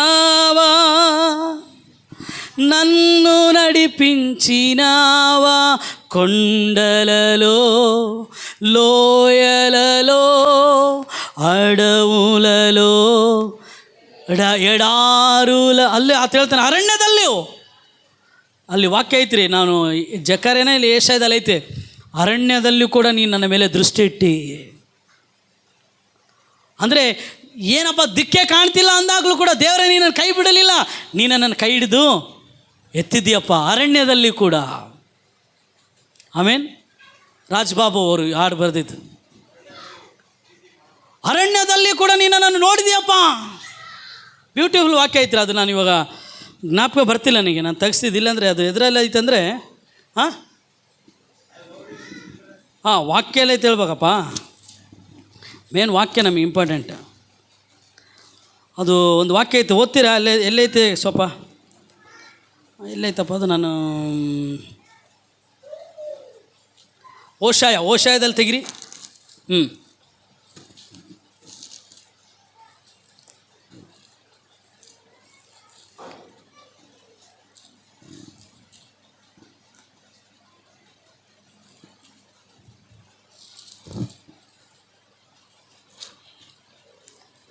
ಯಾರಿಗಾದ್ರೂ ಸಿಕ್ಕರೆ ಹೋದ್ರಿ?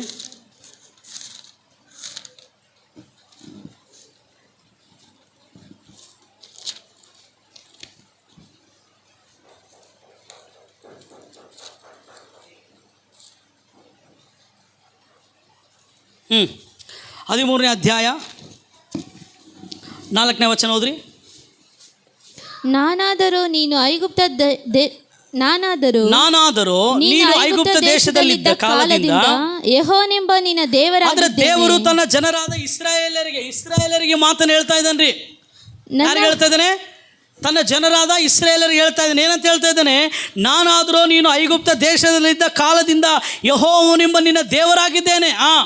ನನ್ನ ಹೊರತು ಯಾವ ದೇವರು ನಿನಗೆ ಗೊತ್ತಿಲ್ಲ. ಗೊತ್ತಿಲ್ಲ. ನನ್ನ ವಿನಃ ಯಾವ ರಕ್ಷಕನೂ ಇಲ್ಲ. ಅರಣ್ಯದಲ್ಲಿ ಘೋರ ಮರುಭೂಮಿಯಲ್ಲೂ ನಿನ್ನನ್ನು ಲಕ್ಷಿಸಿದವನು ನಾನೇ. Amen, hallelujah. ಎಲ್ಲಂತರಿ? ಅರಣ್ಯದಲ್ಲಿ ಘೋರ ಮರುಭೂಮಿಯಲ್ಲಿ ನಿನ್ನನ್ನು ಲಕ್ಷಿಸಿದವನು ನಾನೇ. ಅದನ್ನೇ ಅವ್ರು ಬರೆದರು. ಕೊಂಡಲೋ లోయలలో నన్ను గమనించినావా, నన్ను ನಡಿಪಿಂಚಿನಾವಾ.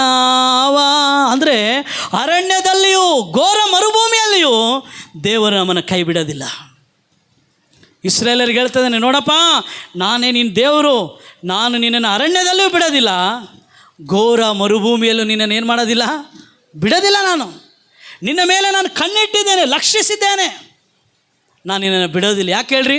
ಆತನು ಕೃಪೆಯುಳ್ಳವನ್ರಿ, ದಯೆ ತೋರಿಸೋ ದೇವರು, ಆತನು ಕರುಣೆ ತೋರಿಸುವ ದೇವರು, ದೀರ್ಘ ಶಾಂತನಾತನು. ಆತ ನಮ್ಮನ್ನು ಕೈ ಬಿಡೋದಿಲ್ಲ.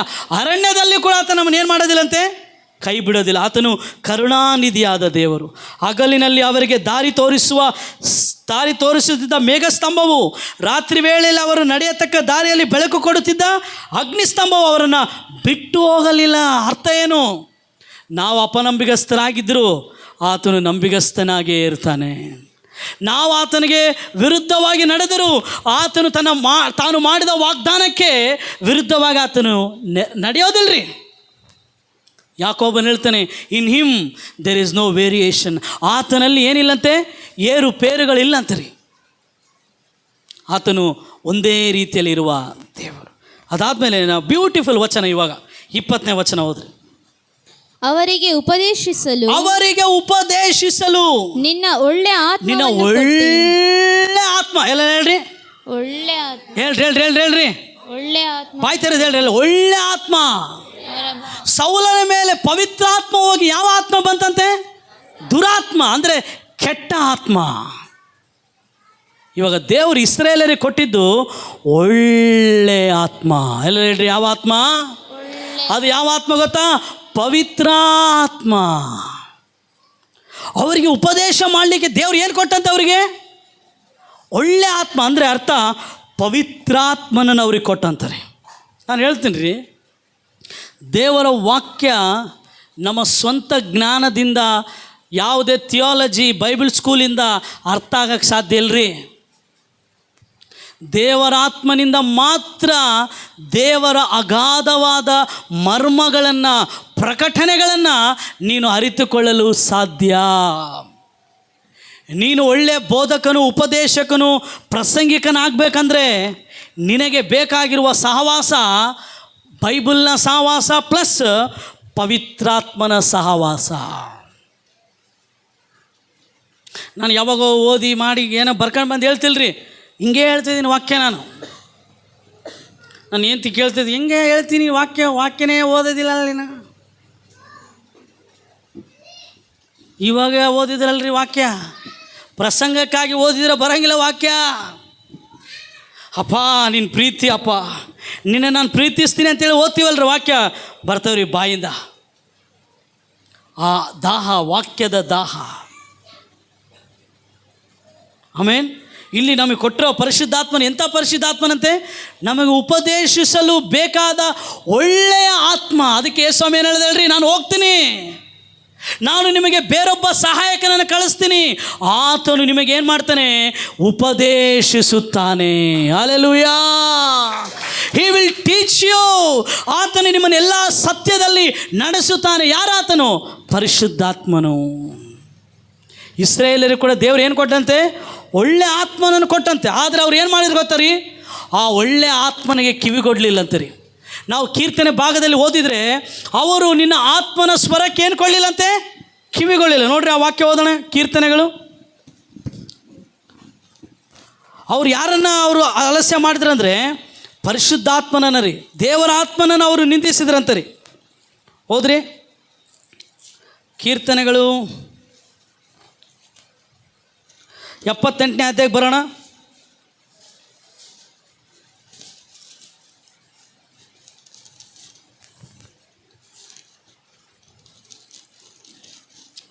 ಎಪ್ಪತ್ತೆಂಟನೇ ಅಧ್ಯಾಯ, ಅದರ 40ನೇ ವಚನ ಓದ್ರಿ. ಅರಣ್ಯದಲ್ಲಿ ಅವರು ಎಷ್ಟೋ ಸಾರಿ ಅವಿಧೇಯರಾಗಿ ಅಲ್ಲಿ ಆತನನ್ನು ನೋಯಿಸಿದರು. ಆತನನ್ನು ಪದೇ ಪದೇ ಪರೀಕ್ಷಿಸಿ ಇಸ್ರಾಯೇಲ್ಯರ ಸದಮಲ ಸ್ವಾಮಿಯನ್ನು ಕರಕರೆಗೊಳಿಸಿದರು.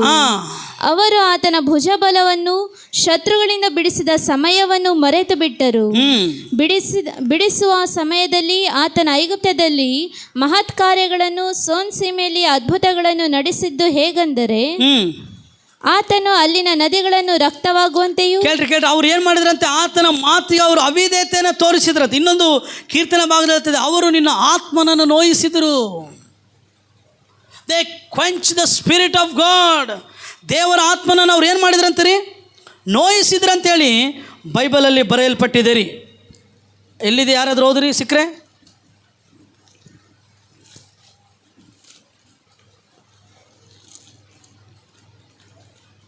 Thank you Jesus.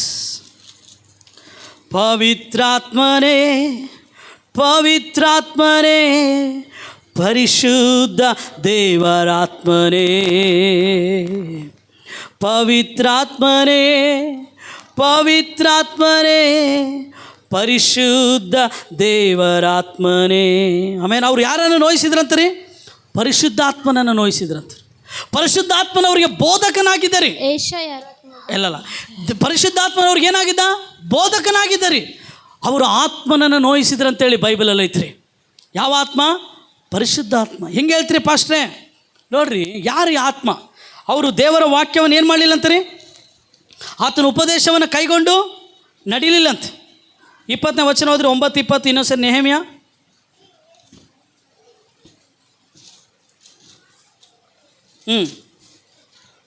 ಅವರಿಗೆ ಉಪದೇಶಿಸಲು ನಿನ್ನ ಒಳ್ಳೆ ಆತ್ಮವನ್ನು ಕೊಟ್ಟು. ನಿನ್ನ ಒಳ್ಳೆ ಆತ್ಮ. ಎಲ್ಲರೂ ಒಂದೇ ಸರಿ ಓದೋಣ. ಎಲ್ಲರೂ ಒಂದೇ ಸರಿ ಓದೋಣ. 1 2 3 ಸ್ಟಾರ್ಟ್. ಅವರಿಗೆ ಉಪದೇಶಿಸಲು ನಿನ್ನ ಒಳ್ಳೆ ಆತ್ಮ. ಎಲ್ಲರೂ ಯಾವ ಆತ್ಮ? ಓದ್ರಿ. 106ನೇ ಕೀರ್ತನೆ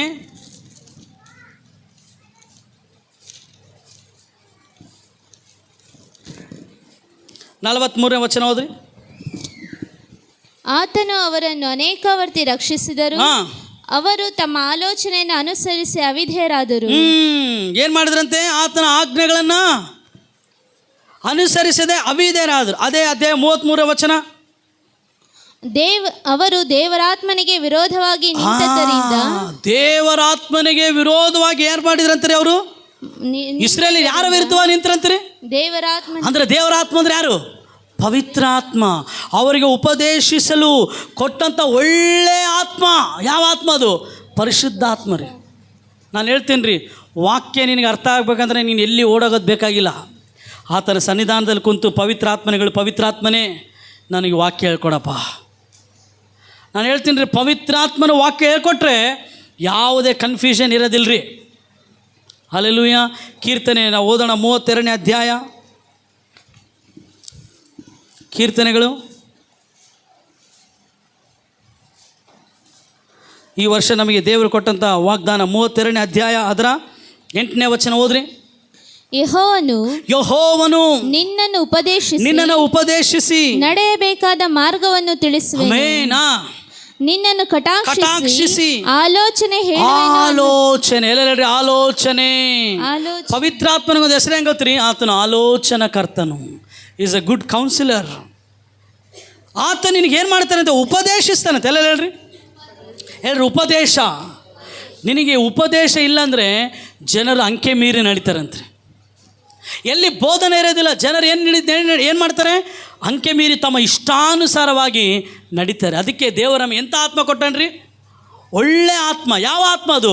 ಉಪದೇಶಿಸುವ ಆತ್ಮ. ಎಲ್ಲ ಹೇಳ್ರಿ, ದ ಸ್ಪಿರಿಟ್ ಆಫ್ ಟೀಚಿಂಗ್. ಈ ಉಪದೇಶಿಸುವ ಆತ್ಮ ನಮಗೆ ಭಾಳ ಪ್ರಾಮುಖ್ಯ ರೀ.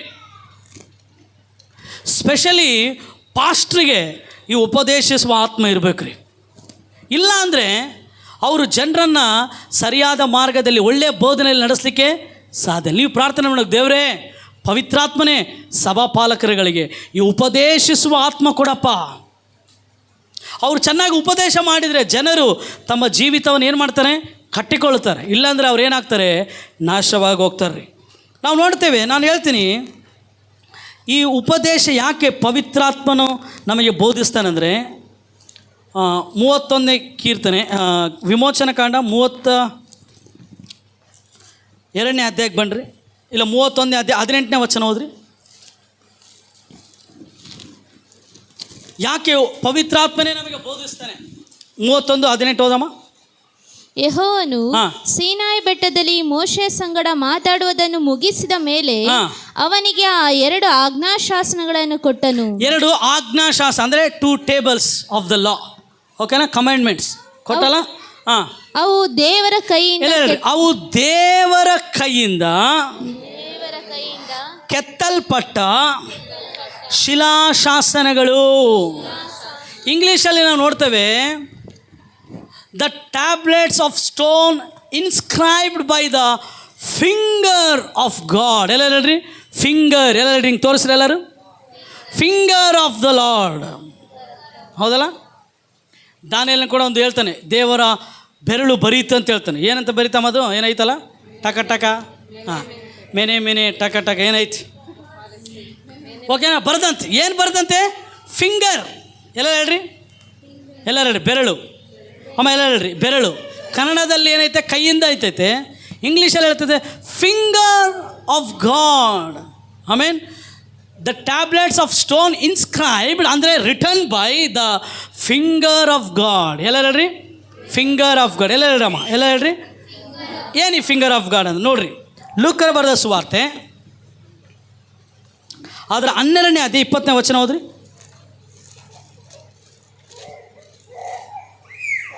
12:20 ಬೇಗ, 11:20, 11:20. ಅಲ್ಲಿ ಯೇಸು ಸ್ವಾಮಿ ಏನು ಹೇಳ್ತಾರೆ? ನಾನು ದೇವರ ಬಲದಿಂದಲೇ ದೆವ್ವಗಳನ್ನು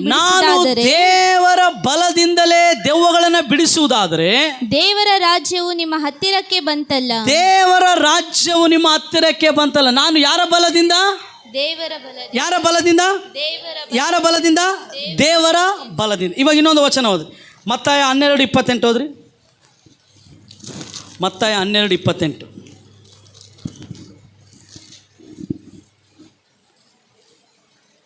ನಾನು ದೇವರ ಆತ್ಮನ ಬಲದಿಂದಲೇ. ಇಲ್ಲಿ ಏನು ಹೇಳ್ತದೆ? 12:28 ನಾನು ದೇವರ ಆತ್ಮನ ಬಲದಿಂದಲೇ ದೆವ್ವಗಳನ್ನು ಬಿಡಿಸುವುದಾದರೆ ದೇವರ ರಾಜ್ಯವು ನಿಮ್ಮ ಹತ್ತಿರಕ್ಕೆ ಬಂತಲ್ಲ. ಇನ್ನೊಂದ್ಸರಿ ಲೂಕ 11:22 ಹೋದ್ರಿ. ಇವೆರಡು ವಾಕ್ಯ ನಾವು ಕಂಪೇರ್ ಮಾಡಿ ನೋಡೋಣ ಏನಂತ ದೇವರ ವಾಕ್ಯಲ್ಲಿ. 11:20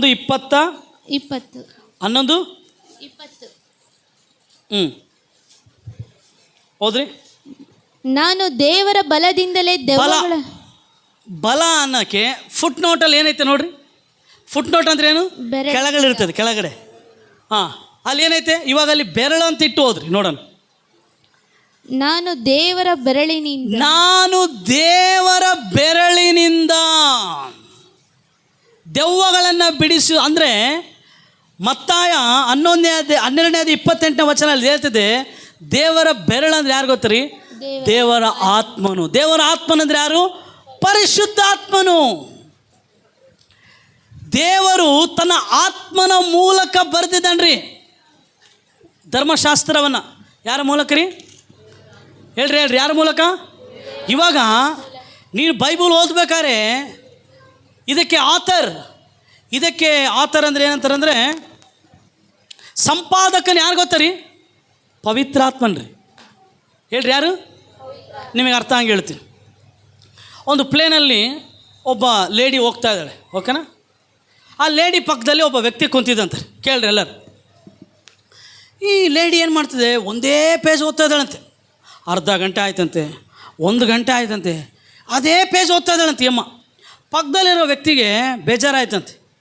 ಏನು ಈ ಲೇಡಿ ಒಂದೇ ಪೇಜ್ ಓದ್ತಾ ಇದ್ದಾಳೆ ಅವಾಗಲಿಂದ. ಕೇಳಿದ್ರೆ, ಎಕ್ಸ್ಕ್ಯೂಸ್ ಮೀ, ಹೇಳ್ರಿ ಸರ್, ಯಾಕಮ್ಮ ನೀನು ಬರೀ ಒಂದೇ ಪೇಜ್ ಓದ್ತಾ ಇದೆಯಾ ಅಂತ ಕೇಳಿದಂತೆ. ಆಗ ಸ್ತ್ರೀ ಹೇಳಿದಂತೆ, ಸಾರಿ, ಇದು ಅರ್ಥನೇ ಆಗ್ತಿಲ್ಲ ಸರ್ ಈ ಪೇಜ್ ಅಂತ. ಹೌದಾ, ಕೊಡಮ್ಮ ಬುಕ್ ಅಂತೇಳಿ ತೊಗೊಂಡಂತೆ. ಆತನ 2 ನಿಮಿಷದಲ್ಲೇ ಆ ಒಂದು ಪೇಜಿನ ಅರ್ಥವನ್ನು ವಿವರಿಸಿದಂತೆ. ಆ ಒಂದು ಸ್ತ್ರೀಗೆ ಭಾಳ ಆಶ್ಚರ್ಯ ಆಗ್ಬಿಡುತ್ತಂತೆ. ಏನು ಸಾರ್, ನಾನು ಎಷ್ಟೊತ್ತು ಈ ಪೇಜ್ ಓದ್ತಾ ಇದ್ದೀನಿ, ನನಗೇನಾಗಿಲ್ಲ, ಅರ್ಥ ಏನಾಗಿಲ್ಲ. ನೀವು ಹೆಂಗೆ 2 ನಿಮಿಷದಲ್ಲಿ ಹೇಳಿದ್ರಂದರೆ ಆ ವ್ಯಕ್ತಿ ಹೇಳ್ದಂತೆ, ಅಮ್ಮ ಈ ಪುಸ್ತಕವನ್ನು ಬರೆದ ವ್ಯಕ್ತಿ ಬೇರೆ ಯಾರಲ್ಲ, ನಾನೇ ಅಂತ ಹೇಳ್ದಂತೆ. ಹೇಳ್ರಿ, ಯಾವಾಗ ಆ ಪುಸ್ತಕದ ಸಂಪಾದಕನು, ಆಥರ್ ಆಫ್ ದ ಬುಕ್, ಆ ಪುಸ್ತಕದ ಸಂಪಾದಕನು ನಿನ್ನ ಜೊತೆ ಇರ್ತಾನೋ, ಆ ಪುಸ್ತಕ ನಿನಗೆ ಅರ್ಥ ಆಗೋದು ಕಷ್ಟ ಆಗೋದಿಲ್ಲಮ್ಮ, ಭಾಳ ಈಸಿ ಆಗ್ತದೆ. ಅದಕ್ಕೆ ದೇವ್ರು ನಮಗೇನು ಕೊಟ್ಟ ಹೇಳ್ರಿ, ಆ ಉಪದೇಶಿಸುವ ಆತ್ಮ, ಪವಿತ್ರಾತ್ಮನ ನಮ್ಮ ಕೊಟ್ಟನ್ರಿ. ನಮ್ಮ ಪ್ರಾಬ್ಲಮ್ ಏನು ಹೇಳ್ರಿ, ನಾವೇ ಓದ್ತೀವಿ, ನಾವೇ ಅರ್ಥ ಮಾಡ್ಕೊಳಕ್ಕೆ ಹೋಗ್ತೀವಿ. ಹೇಳ್ಬಾ ಅಪ್ಪ ಪವಿತ್ರಾತ್ಮನೇ ಹೇಳಪ್ಪ, ಇದೇನು ಅರ್ಥ ಆಗ್ತಿಲ್ಲ. ಅವಾಗ ಆ ಸಂಪಾದಕನ ಇದನ್ನಲ್ರಿ, ಆ ಆಥರ್ ಇದನ್ನಲ್ರಿ, ಲೇಖಕನಿದನಲ್ಲ, ಆತ ನಿನಗೆ ಬೋಧಿಸ್ತಾನೆ. ಅಲ್ಲೆಲ್ಲೂಯ್ಯ. ಯಾಕೆ ಹೇಳ್ರಿ, ಈ ಶಿಲಾಶಾಸನಗಳು ಬರೆದಿದ್ದಾರೆ ಹೇಳ್ರಿ, ದೇವರ ಆತ್ಮನ್ರಿ, ಫಿಂಗರ್ ಆಫ್ ದ ಲಾರ್ಡ್ ಅಂದರೆ ಅರ್ಥ ಪವಿತ್ರಾತ್ಮನು ಬರೆದರಿ. ಅದಕ್ಕೆ ಯೇಸ್ವಾಮಿ ಏನು ಹೇಳ್ದಲ್ರಿ, ನಾನು ಉಪದೇಶಿಸಿದೆಲ್ಲವನ್ನು ಆತನು ನಿಮಗೇನು ಮಾಡ್ತಾನೆ, ತಿಳಿಸ್ತಾನೆ. ಆತನು ಸತ್ಯದಲ್ಲಿ ನಿಮ್ಮ ನಡೆಸ್ತಾನೆ. ಯಾರು? ಪವಿತ್ರಾತ್ಮನು, ಉಪದೇಶಿಸುವ ಆತ್ಮನು. ಅದಕ್ಕೆ ನಮಗೆ ಪವಿತ್ರಾತ್ಮ ಬೇಕ್ರಿ. ಅಮ್ಮ ನೀನು ಬೈಬಲ್ ಓದ್ಬೇಕಾರೆ ಫಸ್ಟ್ ಹೇಳು, ಪವಿತ್ರಾತ್ಮನೇ ನಾನು ಓದ್ತಾ ಇದ್ದೀನಪ್ಪ ಬೈಬಲು, ಈ ವಾಕ್ಯ ನನಗೆ ಅರ್ಥ ಆಗಬೇಕಪ್ಪ ಪವಿತ್ರಾತ್ಮನೇ, ಈ ವಾಕ್ಯ ನನಗೇನಾಗಬೇಕು, ಅರ್ಥ ಆಗ್ಬೇಕು ಪವಿತ್ರಾತ್ಮನೇ. ಕೇಳು, ನೀನು ಚರ್ಚಿಗೆ ಬರ್ತೀಯಲ್ಲ, ಪ್ರೇಯರ್ ಮಾಡ್ಕೊಂಡು ಬಾ, ಪವಿತ್ರಾತ್ಮನೇ ಈ ದಿನ ಪಾಸ್ಟ್ರ್ ಏನು ಹೇಳ್ತಾನೋ ಅದು ನನಗೆ ಅರ್ಥ ಆಗ್ಬೇಕು ಪವಿತ್ರಾತ್ಮನೇ, ನೀ ನನಗೆ ಅರ್ಥ ಮಾಡಿಸಂತ ಹೇಳ್ಬೇಕ್ರಿ. ಇಲ್ಲಾಂದ್ರೆ ಏನು ಅರ್ಥ ಆಗೋದಿಲ್ಲ. ನಮ್ಮ ಜೀವಿತಗಳು ಹಿಂಗೆ ಇರ್ತದ್ರಿ. Hallelujah, hallelujah. ಉಪದೇಶಕ್ಕೆ ಯಾರು ಗೊತ್ತ್ರಿ, ಪವಿತ್ರಾತ್ಮನ್ ರೀ ಬರೆದಿದ್ದೆಲ್ಲ. ತಿಮೋತಿಯಲ್ಲಿ ನಾವು ನೋಡ್ತೇವೆ, ಎಲ್ಲ ಲೇಖನಗಳು ಹೆಂಗೆ ಬರೆಯಲ್ಪಟ್ಟದಂತೆ, ದೇವರ ಆತ್ಮನ ಪ್ರೇರೇಪಣೆ ಮೂಲಕ. ಮನುಷ್ಯರೇ ಬರೆದ್ರಿ, ಆದರೆ ಬರೆಸಿದ ಯಾರು? ಪವಿತ್ರಾತ್ಮನು, ಆ ಉಪದೇಶಿಸುವ ಆತ್ಮನು. ಅದಕ್ಕೆ ದೇವನ ಹೇಳ್ದ, ನಾನು ನಿನಗೆ ಉಪದೇಶಿಸಿ ನಡೆಯಬೇಕಾದ ಮಾರ್ಗದಲ್ಲಿ ನಿನ್ನನ್ನು ನಡೆಸ್ತೇನೆ. ಆಮೇನ್. ಪವಿತ್ರಾತ್ಮನು ಬೇಕು. ಅದಕ್ಕೆ ಯೇಸ್ವಾಮಿ ನಮಗೆ ಕೊಟ್ಟಂಥ ದೊಡ್ಡ ವಾಗ್ದಾನ ಏನು ಹೇಳ್ರಿ, 9 ವರ ಅಲ್ರಿ, ಅಭಿಷೇಕ ಅಲ್ಲ, ಪವಿತ್ರಾತ್ಮನು. The greatest promise of Jesus is Holy Spirit. ಆತ ಹೇಳ್ದ, ನಾನು ಹೋಗ್ತೀನಿ, ಇನ್ನೊಬ್ಬ ಸಹಾಯಕನನ್ನು ಕಳಿಸ್ತೀನಿ. Is your helper, comforter, teacher. ಪವಿತ್ರಾತ್ಮನ ಎಲ್ಲಿರ್ತಾನೆ ಅಲ್ಲಿ ಬೋಧನೆ ಇರ್ತದ್ರಿ. ಬೋಧನೆ ಎಲ್ಲಿರ್ತದೋ ಜನ ಬಿಡುಗಡೆಯಲ್ಲಿ ಜೀವಿಸ್ತಾರೆ. ಹಲ್ಲೆಲೂಯಾ. ಅದಾದಮೇಲೆ ನಾವು ನೋಡ್ತೇವೆ, ಆ ಒಂದು ಏನು ಹೇಳಿದೆ ನಾನು, ಉಪದೇಶಿಸಲು ಒಳ್ಳೆ ಆತ್ಮ. ಅಂಡರ್ಲೈನ್ ಮಾಡ್ಕೊಳ್ರಿ, ಒಳ್ಳೆ ಆತ್ಮ ಯಾರದು? ಪರಿಶುದ್ಧಾತ್ಮ. ಎಲ್ಲ ಹೇಳ್ರಿ, ಪರಿಶುದ್ಧಾತ್ಮ. ಎಲ್ಲ ಹೇಳ್ರಿ, ಯಾರು? ಪರಿಶುದ್ಧಾತ್ಮ. ಪ್ರೇರ. ಅದಾದ್ಮೇಲೆ ನಾವು ನೋಡ್ತೇವೆ, ಅವರೆಲ್ಲರೂ ಕೂಡ ತಿಳ್ಕೊಂಬರ್ತಾರೆ. 25ನೇ ವಚನ ಓದೋಣ. ಅವರು ಕೋಟೆ ಕೊತ್ತಲುಗಳುಳ್ಳ ಪಟ್ಟಣಗಳನ್ನು, ಸಾರವುಳ್ಳ ಭೂಮಿಯನ್ನು, ಸಮಸ್ತ ವಿಧವಾದ ಉತ್ತಮ ವಸ್ತುಗಳಿಂದ ತುಂಬಿದ ಮನೆಗಳನ್ನು, ತೋಡಿದ ಬಾವಿಗಳನ್ನು, ದ್ರಾಕ್ಷಿ ತೋಟ, ಎಣ್ಣೆ ಮರಗಳ ತೋಪು, ಎಷ್ಟೋ ಹಣ್ಣಿನ ಮರ ಇವುಗಳನ್ನು ವಶ ಮಾಡಿಕೊಂಡು ಚೆನ್ನಾಗಿ ತಿಂದು ತೃಪ್ತರಾಗಿ ಕೊಬ್ಬಿ ನೀನು ಕೊಟ್ಟ ಸಮೃದ್ಧಿಯಲ್ಲಿ ಆನಂದಿಸುತ್ತಿದ್ದರು. ಯಾರು ಕೊಟ್ಟ ಸಮೃದ್ಧಿ? ನನಗೆ ಭಾಳ ಇಷ್ಟ ರೀ ಇದು. ಅದಕ್ಕೆ ನಾನು ಯಾವಾಗಲೂ ಹೇಳ್ತೀನಿ, ಈ ವಾಕ್ಯ ಅಂಡರ್ಲೈನ್ ಮಾಡ್ಕೊಂಡಿರಿ. ನಾನು ಈ ವಾಕ್ಯ ಓದಿದಾಗ ನಾನು ಹೇಳಿದೆ, ದೇವರ ಸಮೃದ್ಧಿಯಲ್ಲಿ ನಮಗೆ ಆಶೀರ್ವಾದ ಐತ್ರಿ. ಆತನು ಆಶೀರ್ವಾದ ಕೊಡ್ತಾನೆ ನೋಡ್ರಿ, ಆ ಆಶೀರ್ವಾದದಲ್ಲಿ ನಮಗೆ ತೃಪ್ತಿ ಐತ್ರಿ. ಅವರು ಬಾವಿನ ತೋಡಲಿಲ್ಲಂತೆ, ಅವರು ಮನೆ ಕಟ್ಟಲಿಲ್ಲಂತೆ, ಅವರು ಕಟ್ಟಲಾರದ ಮನೆಗಳು, ಅವರು ತೋಡಲಾರದ ಬಾವಿಗಳು, ಅವರು ಮಾಡಲಾರ್ದ ಹೊಲದ ಫಲಗಳನ್ನು ಅವರು ತಿನ್ನುವಂತೆ ಯಾರು ಮಾಡಿದ್ರಂತೆ ರೀ? ದೇವರು ಮಾಡಿದಂತೆ. ಅದು ಹೇಳ್ತದೆ ಬೈಬಲು, ನೀನು ಕೊಟ್ಟ ಸಮೃದ್ಧಿಯಲ್ಲಿ ಆನಂದಿಸುತ್ತಿದ್ದರು. ಎಲ್ಲ ಹೇಳ್ರಿ, ದೇವರೇ ನೀನು ಕೊಟ್ಟ ಸಮೃದ್ಧಿಯಲ್ಲಿ, ಆಶೀರ್ವಾದದಲ್ಲಿ ನಾನು ಜೀವಿಸಲಿಕ್ಕೆ ಸಹಾಯ ಮಾಡು. ಅಮ್ಮ ಏನು ಕೊಟ್ಟರೆ ದೇವ್ರು ಕೊಡ್ಬೇಕ್ರಿ. ಅದಕ್ಕೆ ಡಾಕ್ಟರ್ಗಳು ಹೇಳ್ತಾರೆ, ನಾವು ಮಾಡೋದು ಮಾಡಿವಪ್ಪ, ಇನ್ನು ಯಾರಾದರೂ ಮಾಡ್ಬೇಕಂದ್ರೆ ಯಾರು ಮಾಡಬೇಕು? ದೇವ್ರು ಮಾಡಬೇಕು ಅಂತ ಹೇಳ್ತಾರೆ. ಯಾಕೆ ಹೇಳ್ರಿ? ಡಾಕ್ಟರ್ಗಳು, ಇಂಜಿನಿಯರ್ಗಳು ಯಾರೇ ಮಾಡಿದರೂ ಅದು ಸ್ವಲ್ಪನೇ, ದೇವರು ಮಾಡಿದ್ರೇ ಅದು ಪರಿಪೂರ್ಣವಾಗಿರ್ತದೆ. ಇಸ್ರಾಯೇಲರು ಹೆಂಗೆ ಆನಂದಿಸಿದ್ರಂತ ರೀ? ಅವರ ಭುಜಬಲದಿಂದಲ್ಲ ರೀ, ಅವರು ಯುದ್ಧ ಮಾಡಿದ್ರಂದಲ್ಲ, ದೇವರು ಅವರಿಗೆ ಕೊಟ್ಟ ಸಮೃದ್ಧಿಯಲ್ಲಿ ಆನಂದಿಸುತ್ತಿದ್ದರು. Hallelujah, hallelujah. ಹೇಳ್ರಿ ದೇವರೇ, ಹೇಳ್ರಿ ಬಾಯ್ತಾರೆ, ದೇವರೇ ನೀನು ಕೊಟ್ಟ ಆಶೀರ್ವಾದದಲ್ಲಿ ಸಮೃದ್ಧಿಯಲ್ಲಿ ನಾನು ಆನಂದಿಸುವಂತೆ ಸಹಾಯ ಮಾಡು, ಸಹಾಯ ಮಾಡು. ಹಲ್ಲೆಲೂಯಾ. ಬೈಬಲ್ ಹೇಳುತ್ತದೆ, ಯೆಹೋವನ ಆಶೀರ್ವಾದವು ಲಾಭದಾಯಕವು, ಅದು ಯಾವ ವ್ಯಸನವನ್ನು ಸೇರಿಸದು. The blessing of the Lord maketh man rich, addeth no sorrow in it. ದೇವರು ಕೊಟ್ಟರೆ ಅದರಲ್ಲಿ ಯಾವುದೇ ದುಃಖ ಕೊರತೆ ಇರೋದಿಲ್ಲ. ದೇವರು 5 ರೊಟ್ಟಿ 2 ಮೀನು ಆಶೀರ್ವದಿಸಿ ಕೊಟ್ಟ. ಸಮೃದ್ಧಿಯಾಗಿ ತಿಂದರೆ ಎಲ್ಲರೂ ಎಷ್ಟು ಪುಟ್ಟಿ ಉಳಿತು? 12 ಪುಟ್ಟಿ ಉಳಿತು. ಇನ್ನೊಂದು ಕಡೆ ಕೂಡ ದೇವರು ರೊಟ್ಟಿಗಳನ್ನು ಆಶೀರ್ವದಿಸ್ದ, ಮೀನುಗಳನ್ನು ಆಶೀರ್ವದಿಸ್ದ. ಹೆಂಗೆ? ಸಮೃದ್ಧಿಯಾಗಿತ್ತು ರೀ. ಪೇತ್ರನಿಗೆ ದೇವರು ಬಲೆ ಹಾಕ್ಲಿಕ್ಕೆ ಹೇಳ್ದ. ಯಾವ ಬಲೆ? ಯಾವ ನದಿಯಲ್ಲಿ? ಯಾವ ಗಲಿಲಾಯ ನದಿಯಲ್ಲಿ ಸಮುದ್ರದಲ್ಲಿ ಅವನು ಸೋತೋದ್ನೋ ಅದೇ ಸಮುದ್ರದಲ್ಲಿ ಹಾಕಂತ ಹೇಳ್ದ. ಅಲ್ಲೇ ದೇವರು ಸಮೃದ್ಧಿಯನ್ನು ಕೊಟ್ಟರಿ. ಇಸ್ರೇಲಿಯರು ಕೂಡ ಸಮೃದ್ಧಿ ಕೊಟ್ಟಿದ್ದು ಯಾರು ಹೇಳ್ರಿ? ದೇವರು. ಅದಕ್ಕೆ ನಾನು ಹೇಳ್ತೀನಿ, ನಮ್ಮ ಸಮೃದ್ಧಿ ನಮ್ಮ ಸಂಬಳದಲ್ಲಿಲ್ಲ, ನಮ್ಮ ಸಮೃದ್ಧಿ ದೇವರ ಆಶೀರ್ವಾದದಲ್ಲಿ ಐತ್ರಿ. ಯಾಕೋಬನು ಇದಕ್ಕೆ ಒಳ್ಳೆ ಮಾದರಿ, ಒಳ್ಳೆ ಎಕ್ಸಾಂಪಲ್ ರೀ. ಅವನ ಹತ್ರ ಎಲ್ಲ ಇತ್ತು, ಆದರೂ ಕೂಡ ಬೆಥೆಲೆಲ್ಲ ಆತ ಏನು ಹೇಳ್ದ ಗೊತ್ತಾ? ದೇವರೇ, ನೀನು ನನ್ನನ್ನು ಆಶೀರ್ವದಿಸಿದ ಹೊರತು ನಾನು ನಿನ್ನನ್ನು ಬಿಡೋದಿಲ್ಲ. ಆಮೇನ್. ಅವ್ರ ತಾತ ಅಬ್ರಾಹ್ಮನದು ಕೂಡ ಆಶೀರ್ವಾದ ಇತ್ತು ಆತನ ಮೇಲೆ, ಅವ್ರ ತಂದೆ ಈಸಾಕಂದು ಕೂಡ ಆಶೀರ್ವಾದ ಇತ್ತು. ಆತ ಹೇಳ್ದ, ದೇವರೇ ಅವ್ರದ್ದು ಬೇಡ, ನನಗೆ ನಿನ್ನ ಆಶೀರ್ವಾದ ಬೇಕಪ್ಪ, ನನಗೆ ನಿನ್ನ ಆಶೀರ್ವಾದ ಬೇಕು. ಯಾಕೆಂದರೆ ದೇವರ ಆಶೀರ್ವಾದ ಲಾಭದಾಯಕ. ಎಲ್ಲ ಹೇಳ್ರಿ, ನಷ್ಟ ಇಲ್ಲರಿ ದೇವರ ಆಶೀರ್ವಾದದಲ್ಲಿ. ಅದಕ್ಕೆ ದೇವರು ಅಬ್ರಾಹ್ಮನಿಗಳದ, ಅಬ್ರಾಹ್ಮನೇ, ನಾನು ನಿನ್ನನ್ನು ಆಶೀರ್ವದಿಸ್ತೀನಿ. ನಿನ್ನ ಕೆಲಸದ ಮೂಲಕ ಅಲ್ಲ ನೀನು ಆಶೀರ್ವಾದ ಹೊಂದೋದು, ನಿನ್ನ ವ್ಯಾಪಾರದ ಮೂಲಕ ಅಲ್ಲ, ನಿನ್ನ ಸೇವೆಯ ಮೂಲಕ ಅಲ್ಲಪ್ಪ, ನಿನ್ನ ಕ್ವಾಲಿಫಿಕೇಷನ್ ಮೂಲಕ ಅಲ್ಲ. ನಾನು ಐ ವಿಲ್ ಬ್ಲೆಸ್ ಯು, ನಾನು ನಿನ್ನನ್ನು ಆಶೀರ್ವಾದ ಮಾಡ್ತೀನಿ. ನಮ್ಮನ್ನು ಯಾರಾದರೂ ಆಶೀರ್ವಾದ ಮಾಡಬೇಕಂದ್ರೆ ದೇವರೇ ಆಶೀರ್ವಾದ ಮಾಡಬೇಕ್ರಿ. ಹಲ್ಲೆಲೂಯಾ. ನಮ್ಮ ಜೀವಿತದಲ್ಲಿ ಯಾರಾದರೂ ಅದ್ಭುತ ಮಾಡಬೇಕಂದ್ರೆ ದೇವರೇ ಮಾಡಬೇಕ್ರಿ. ಇಲ್ಲಿ ಇಸ್ರಾಯೇಲರಿಗೆ ಏನು ಮಾಡಿದಂತೆ? ಆತನೇ ಅವರಿಗೆ ತೃಪ್ತಿಯಾಗಿ ಕೊಬ್ಬಿ ನೀನು ಕೊಟ್ಟ ಸಮೃದ್ಧಿಯಲ್ಲಿ ಅವ್ರು ಏನು ಮಾಡ್ತಿದ್ರಂತೆ? ಆನಂದಿಸ್ತಾ ಇದ್ರಂತೆ. ಹಲ್ಲೆಲೂಯಾ. ಅದಕ್ಕೆ ನನಗೆ ಹಾಡು ಇಷ್ಟ ರೀ. ನೀಲೋನೇ ಆನಂದಂ ನಾ ದೇವ, ನೀಲೋನೇ ನಾಕು ಜೀವಂ. ಆತನಲ್ಲಿ ನಮ್ಮ ಆನಂದ ರೀ.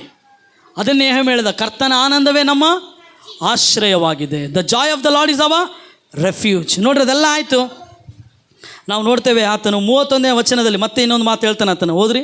ಆದರೆ ನೀನು ದಯೆಯೂ ಕನಿಕರವೂ ಉಳ್ಳ ದೇವರಾಗಿರೋದರಿಂದ ನಿನ್ನ ಮಹಾಕೃಪಾನುಸಾರವಾಗಿ ಅವರನ್ನು ನಾಶ ಮಾಡಿ ಬಿಡಲಿಲ್ಲ. ನಾಶ ಮಾಡಿ ಕೈ ಬಿಡಲೂ ಇಲ್ಲ, ನಾಶ ಮಾಡಲೂ ಇಲ್ಲ, ಕೈ ಬಿಡಲಿಲ್ಲ. ಕಾರಣ ಅವ್ರು ಏನು ಮಾಡಿದ್ರು ಗೊತ್ತಾರೆ? 28ನೇ ವಚನದಲ್ಲಿ ನೋಡ್ತೇವೆ, ಉಪಶಮನವನ್ನು ಪಡೆದ ಮೇಲೆ ಅವರು ತಿರುಗಿ ದ್ರೋಹಿಗಳಾಗಿ ನಡೆಯುತ್ತಿರುವುದನ್ನು ನೀನು ಕಂಡು ಅವರ ಮೇಲೆ ದೊರೆತನ ನಡೆಸತಕ್ಕ ವೈರಿಗಳ ಕೈಗೆ ಅವರನ್ನು ಒಪ್ಪಿಸಿದಿ.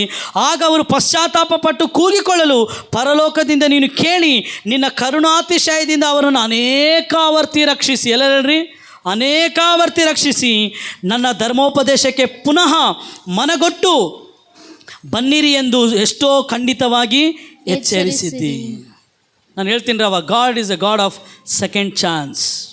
ನಮ್ಮ ದೇವರು ನಮಗೆ ತಿರುಗಿ ಅವಕಾಶವನ್ನು ಕೊಡುವ ದೇವರ್ರಿ. ಹಾಂ, ಹೌದಲ್ರಿ? ಮಕ್ಕಳು ಎಷ್ಟೇ ಕೆಟ್ಟವರಾದರೂ ಕೂಡ ತಂದೆ ತಾಯಿಗಳು ಬಿಡ್ತಾರ? ಮಕ್ಕಳನ್ನ ಬಿಡೋದಿಲ್ಲರಿ. ಅವ್ರನ್ನ ಮತ್ತೆ ಅಪ್ಪಿಕೊಳ್ತಾರೆ, ಪ್ರೀತಿಸ್ತಾರೆ. ಅಪ್ಪ ಹಂಗೆ ಮಾಡಬೇಡಪ್ಪ ಅಂತ ಹೇಳ್ತಾರೆ ಅವರು. ಹೇಳ್ರಿ, ನಮ್ಮ ದೇವರು ಕೂಡ ಅನೇಕಾವರ್ತಿ ಅವ್ರನ್ನ ರಕ್ಷಿಸಿದಂತೆ ನಮ್ಮನ್ನು ಕೂಡ ರಕ್ಷಿಸ್ಯಾನ್ರಿ. ಅನೇಕಾವರ್ತಿ ನಮ್ಮನ್ನು ಕ್ಷಮಿಸಿದ್ದಾನೆ. ಹಲ್ಲೆಲೂಯಾ. ಅದಾದಮೇಲೆ ಆತನು ಹೇಳ್ತಾನೆ, ನೀನು ದಯೆಯು ಕನಿಕರವುಳ್ಳ ದೇವರಾಗಿರೋದರಿಂದ ನಿನ್ನ ಮಹಾ ಕೃಪಾನುಸಾರವಾಗಿ ಅವರನ್ನು ಏನು ಮಾಡಲಿಲ್ಲ? ನಾಶ ಮಾಡಲಿಲ್ಲ, ಕೈ ಬಿಡಲೂ ಇಲ್ಲ. ಹಲ್ಲೆಲೂಯಾ. ಇದು ನಮ್ಮ ದೇವ್ರಿ. ಅವ್ರು ಯಾವಾಗ ಪಶ್ಚಾತ್ತಾಪ ಪಟ್ಟರೋ ದೇವರು ಅವ್ರ ಮೇಲೆ ಮತ್ತೆ ಏನು ತೋರಿಸಿದಂತೆ? ಕನಿಕರ, ದಯೆ, ಪ್ರೀತಿ ತೋರಿಸಿದಂತೆ. ಕೊನೆಯ ವಚನ ಓದಿ ನಾವು ಮುಗಿಸ್ಕೊಳ್ಳೋಣ. ನಮ್ಮ ಕಾಯಗಳ ಮೇಲೆಯೂ, ಅಂದರೆ ಕಾಯ ಅಂದರೆ ಕೆಲಸಗಳ ಮೇಲೆಯೂ ಪಶುಗಳ ಮೇಲೆಯೂ ಅವರು ಅಧಿಕಾರ ನಡೆಸುತ್ತಾರೆ. ನಾವು ಮಹಾ ಸಂಕಟದಲ್ಲಿ ಇರುತ್ತೇವೆ, ಅಯ್ಯೋ ಎಂದು ಪ್ರಾರ್ಥಿಸಿದರು. ಯಾರು ಪ್ರಾರ್ಥಿಸಿದ್ರಂತೆ? ಇಸ್ರಾಯೇಲರು. ಶತ್ರುಗಳನ್ನು ನೋಡಿ ಏನು ಮಾಡಿದರು? ಪ್ರಾರ್ಥಿಸಿದ್ರಂತೆ. ಪ್ರಿಯರೇ, ನಮಗೆ ಕಷ್ಟ, ಸಂಕಟ, ಇಬ್ಬಂದಿಗಳು ಬಂದಾಗ ನಾವು ಪ್ರಾರ್ಥನೆ ಮಾಡೋದನ್ನು ಏನು ಮಾಡಬಾರ್ದು? ಮರಿಬಾರ್ದು. ನೋಡ್ರಿ, 8ನೇ ಅಧ್ಯಾಯ ಧರ್ಮೋಪದೇಶದ ಮೂಲಕ ಪ್ರಾರಂಭವಾಗಿ 9ನೇ ಅಧ್ಯಾಯ ಪ್ರಾರ್ಥನೆ ಮೂಲಕ ಕೊನೆ ಆಗ್ತದೆ ರೀ. ನಾನು ಹೇಳಿಕ್ಕೆ ಇಷ್ಟಪಡ್ತೇನೆ ಅಂದರೆ ಅಪೊಸ್ತಲ ಕೃತ್ಯ 6:4 ನಾವು ಪ್ರಾರ್ಥನೆಯಲ್ಲಿಯೂ ವಾಕ್ಯೋಪದೇಶದಲ್ಲಿ ಏನಾಗಿರುವೆವು, ನಿರತರಾಗಿರುವು. ಪ್ರಾರ್ಥನೆ ವಾಕ್ಯ ಭಾಳ ಇಂಪಾರ್ಟೆಂಟ್. ನೀವು 8ನೇ ಅಧ್ಯಾಯನ ಓದಿರೋರು ಏನು ಮಾಡಿದ್ರಂತೆ, ಅಲ್ಲಿ ಧರ್ಮೋಪದೇಶಕನಾದ ಎಜ್ರನನ್ನು ಕರೆಸಿ ಏನು ಮಾಡಿದ್ರಂತೆ, ಮೋಶೆಯ ಧರ್ಮಶಾಸ್ತ್ರವನ್ನು ಪಾರಾಯಣ ಮಾಡಿ ದಿನವೆಲ್ಲ ಲಾಲಿಸುತ್ತಾ ಸ್ಪಷ್ಟವಾಗಿ ಓದಿ ಅದರ ತಾತ್ಪರ್ಯವನ್ನು ಅರ್ಥ ಮಾಡಿಕೊಂಡು ಏನಪ್ಪ ವಾಕ್ಯ ಹೇಳ್ತದೆ ಅಂತೇಳಿ ಕೇಳಿದರು, ಹತ್ರು, ಪಶ್ಚಾತ್ತಾಪ ಪಟ್ಟರು. ದೇವ್ರು ಹೆಂಗೆಲ್ಲ ನಡೆಸ್ದ ನೋಡಿದ್ವಿ. ಕೊನೆಯದಾಗಿ ಅವ್ರು ಏನು ಮಾಡ್ತಾರೆ, ಪ್ರಾರ್ಥಿಸಿದ್ರು. ಎಲ್ಲ ಹೇಳ್ರಿ, ನೋಡ್ರಿ, ವಾಕ್ಯ ಇಲ್ಲದೆ ಪ್ರಾರ್ಥನೆ ಇಲ್ಲ, ಪ್ರಾರ್ಥನೆ ಇಲ್ಲದೆ ವಾಕ್ಯ ಇಲ್ಲ ರೀ. ಕಂಪಲ್ಸರಿ ಬೇಕ್ರಿ ನಮಗೆ. ಆಮೇಲೆ ನಾವು ಉಸಿರು ತಗೋತೀವಲ್ರಿ, ಅದನ್ನೇಂತೀವಿ, ಉಚ್ಛ್ವಾಸ ನಿಶ್ವಾಸ ಅಲ್ಲ, ಇನ್ಹೇಲ್ ಆ್ಯಂಡ್ ಎಕ್ಸೇಲ್ 2 ಬೇಕ್ರಿ. ನಾನು ಬರೇ ತಗೊಂತೀನಂದರೆ ಐಸಿಯುರಾಗಿರ್ತೀವಿ. ಐಸಿಯುಗಿರಿ ಏನು ಮಾಡ್ತಾರೆ ನೋಡ್ರಿ, ತಗೊಂತಿರ್ತಾವೆ, ಬಿಡೋದು ಗೊತ್ತಿಲ್ಲ ಅವ್ರಿಗೆ. ಯಾಕೆ? ಲಂಗ್ಸ್ ಏನಾಗ್ಬಿಟ್ಟಿರ್ತವೆ. ನಾವು ಬರೇ ಇನ್ಹೇಲ್ ಅಲ್ರಿ, ಇನ್ಹೇಲ್ ಎಕ್ಸೇಲ್ ಏನಂತಾರಮ್ಮ, ನಿಶ್ವಾಸ ಉಚ್ಛ್ವಾಸ 2 ಬೇಕಮ್ಮ, ಹೌದಲ್ಲಮ್ಮ. ನಾವು ಆಮ್ಲಜನಕ ತಗೊಂಡು ಕಾರ್ಬನ್ ಡೈಆಕ್ಸೈಡನ್ನ ಬಿಡ್ತೀವಿ. ನಾನು ಬರೇ ಆಮ್ಲಜನಕ ತಗೊಂತೇನೆಂದ್ರೆ ಹಂಗಿಲ್ಲ. ನೀನು ಬಿಡೋ ಕಾರ್ಬನ್ ಡೈಆಕ್ಸೈಡ್ ಗಿಡ ಕೂಡ ತಗೊಳ್ತೆ. ಆ ಗಿಡ ಕಾರ್ಬನ್ ಡೈಆಕ್ಸೈಡ್ ತಗೊಂಡು ನಮ್ಗೆ ಏನು ಬಿಡ್ತದೆ, ಆಮ್ಲಜನಕ ಬಿಡು. ಅದು ಕೂಡ ಇನ್ನೇಲ್ ಎಕ್ಸೆಲ್ ಮಾಡುತ್ತೆ. ಅರ್ಥ ಆಯ್ತಮ್ಮ? ಪ್ರಾರ್ಥನೆ ವಾಕ್ಯ ಒಂದು ಉಸಿರಾಡ್ತೀವಲ್ಲ ನಾವು, ಪ್ರಾರ್ಥನೆ ವಾಕ್ಯ 2 ಬೇಕಮ್ಮ. ಒಂದರಿಂದ ಏನು ನಡೆಯಂಗಿಲ್ಲ. ಎಲ್ಲರೂ ಒಂದು ಸರಿ ಹಿಂಗೆ ಮೇಲೆ ತಗೊಳ್ರಿ, ಎಲ್ಲರೂ ಗಾಳಿ ಬಿಡ್ರಿ, ಮೂಗಿಂದ ಬಿಡ್ರಿ. ಆಮೇಲೆ ಹಲ್ಲೆಲೂಯಾ. ನಮಗೆ 2 ಬೇಕ್ರಿ. ಆಮೇಲೆ ಏನು ಬೇಕು ನಮಗೆಲ್ಲರೂ ಹೇಳ್ರಿ, ಒಂದು ಸರಿ ಉಸಿರು ತಗೊಳ್ರಿ, ಎಲ್ಲರೂ ಉಸಿರು ಬಿಡ್ರಿ. ಇನ್ಹೇಲ್ ಆ್ಯಂಡ್ ಎಕ್ಸೆಲ್ 2 ಬೇಕ್ರಿ. ವಾಕ್ಯ ಬೇಕು ಪ್ಲಸ್ಸು ಪ್ರಾರ್ಥನೆ ಬೇಕು. ಬರೀ ಪೀಲ್ಸ್ಕೊಂಡುಂಟೆ అవుతుందా, లేకుంటే బయట ಹಿಡಿಸ್తుంటే అవుతుందా? ಹೇಳ್ಕೋಬೇಕು ಮತ್ತು ಬಿಡಬೇಕು. ಆಮೇಲೆ 2 ಬೇಕ್ರಿ. ಆಮ್ಲಜನಕ ಬೇಕು, ಕಾರ್ಬನ್ ಡೈಆಕ್ಸೈಡ್ ಕೂಡ ಏನಾಗಬೇಕು, ಹೊರಗೆ ಹೋಗ್ಬೇಕು. ವಾಕ್ಯ ಬೇಕು ಪ್ಲಸ್ಸು ಹೇಳಮ್ಮ ಏನು ಬೇಕು. ಬರೀ ಯಾರನ್ನ ಪ್ರಾರ್ಥನೆ ಅಂದರೆ ಹೇಳ್ರಿ ಅವ್ರಿಗೆ ಹಂಗಿಲ್ಲಪ್ಪ ಅಂತ. ಸ್ವಲ್ಪ ಜನ ಬರೀ ವಾಕ್ಯ ಅವ್ರಿಗೆ ಹಂಗಿಲ್ಲ ಅಂತ ಹೇಳ್ರಿ. 2 ಬೇಕು ನಮಗೆ. ಅಪೊಸ್ತಲ ಕೃತ್ಯ 6:4 ಅವ್ರು ಏನು ಮಾಡಿದ್ರು, ವಾಕ್ಯೋಪದೇಶದಲ್ಲಿಯೂ ಪ್ರಾರ್ಥನೆಯಲ್ಲಿ ಇರ್ತಾರೆ. ಎಲ್ಲರೂ ಒಂದು ಸರಿ ಮಾಡಿರಿ, ಎಲ್ಲರೂ ಬಿಡ್ರಿ. Very good. ಇದನ್ನು ಮರಿಬೇಡ್ರಿ. ಆಮೇಲೆ ಇದು ವಾಕ್ಯ, ಇದು ಪ್ರಾರ್ಥನೆ 2 ಬೇಕು. ಕಣ್ಣುಗಳು ಮುಚ್ಚಿ ಪ್ರಾರ್ಥನೆ ಮಾಡೋಣ. ನಮ್ಮನ್ನು ಭಾಳವಾಗಿ ಪ್ರೀತಿಯ ಪರಲೋಕ ತಂದೆ, 9ನೇ ಅಧ್ಯಾಯದ ಮೂಲಕ ಕೂಡ ಅನೇಕ ಸಂಗತಿಗಳನ್ನು ನಾವು ಕಲಿಯಲು ನೀನು ಕೊಟ್ಟಂಥ ಕೃಪೆಗಾಗಿ ಸ್ತೋತ್ರ. ದೇವರೇ, ಕೇಳಿದ ವಾಕ್ಯ ನಮ್ಮ ಜೀವಿತದಲ್ಲಿ ಕಾರ್ಯ ಮಾಡಲಿ. ಮಹಿಮೆ ಘನತೆ ನಿನಗೆ. ಯೇಸುವಿನ ನಾಮದಲ್ಲಿ ಪ್ರಾರ್ಥಿಸ್ತೇವೆ ನಮ್ಮ ಜೀವವುಳ್ಳ ಪರಲೋಕದ ತಂದೆಯೇ. ಎಲ್ಲರೂ ಜೋರಾಗಿ ಆಮೇನ್. ಜೋರಾಗಿ ಚಪ್ಪಾಳೆ ತಟ್ಟಿ ನಾವೆಲ್ಲರೂ ಕೂಡ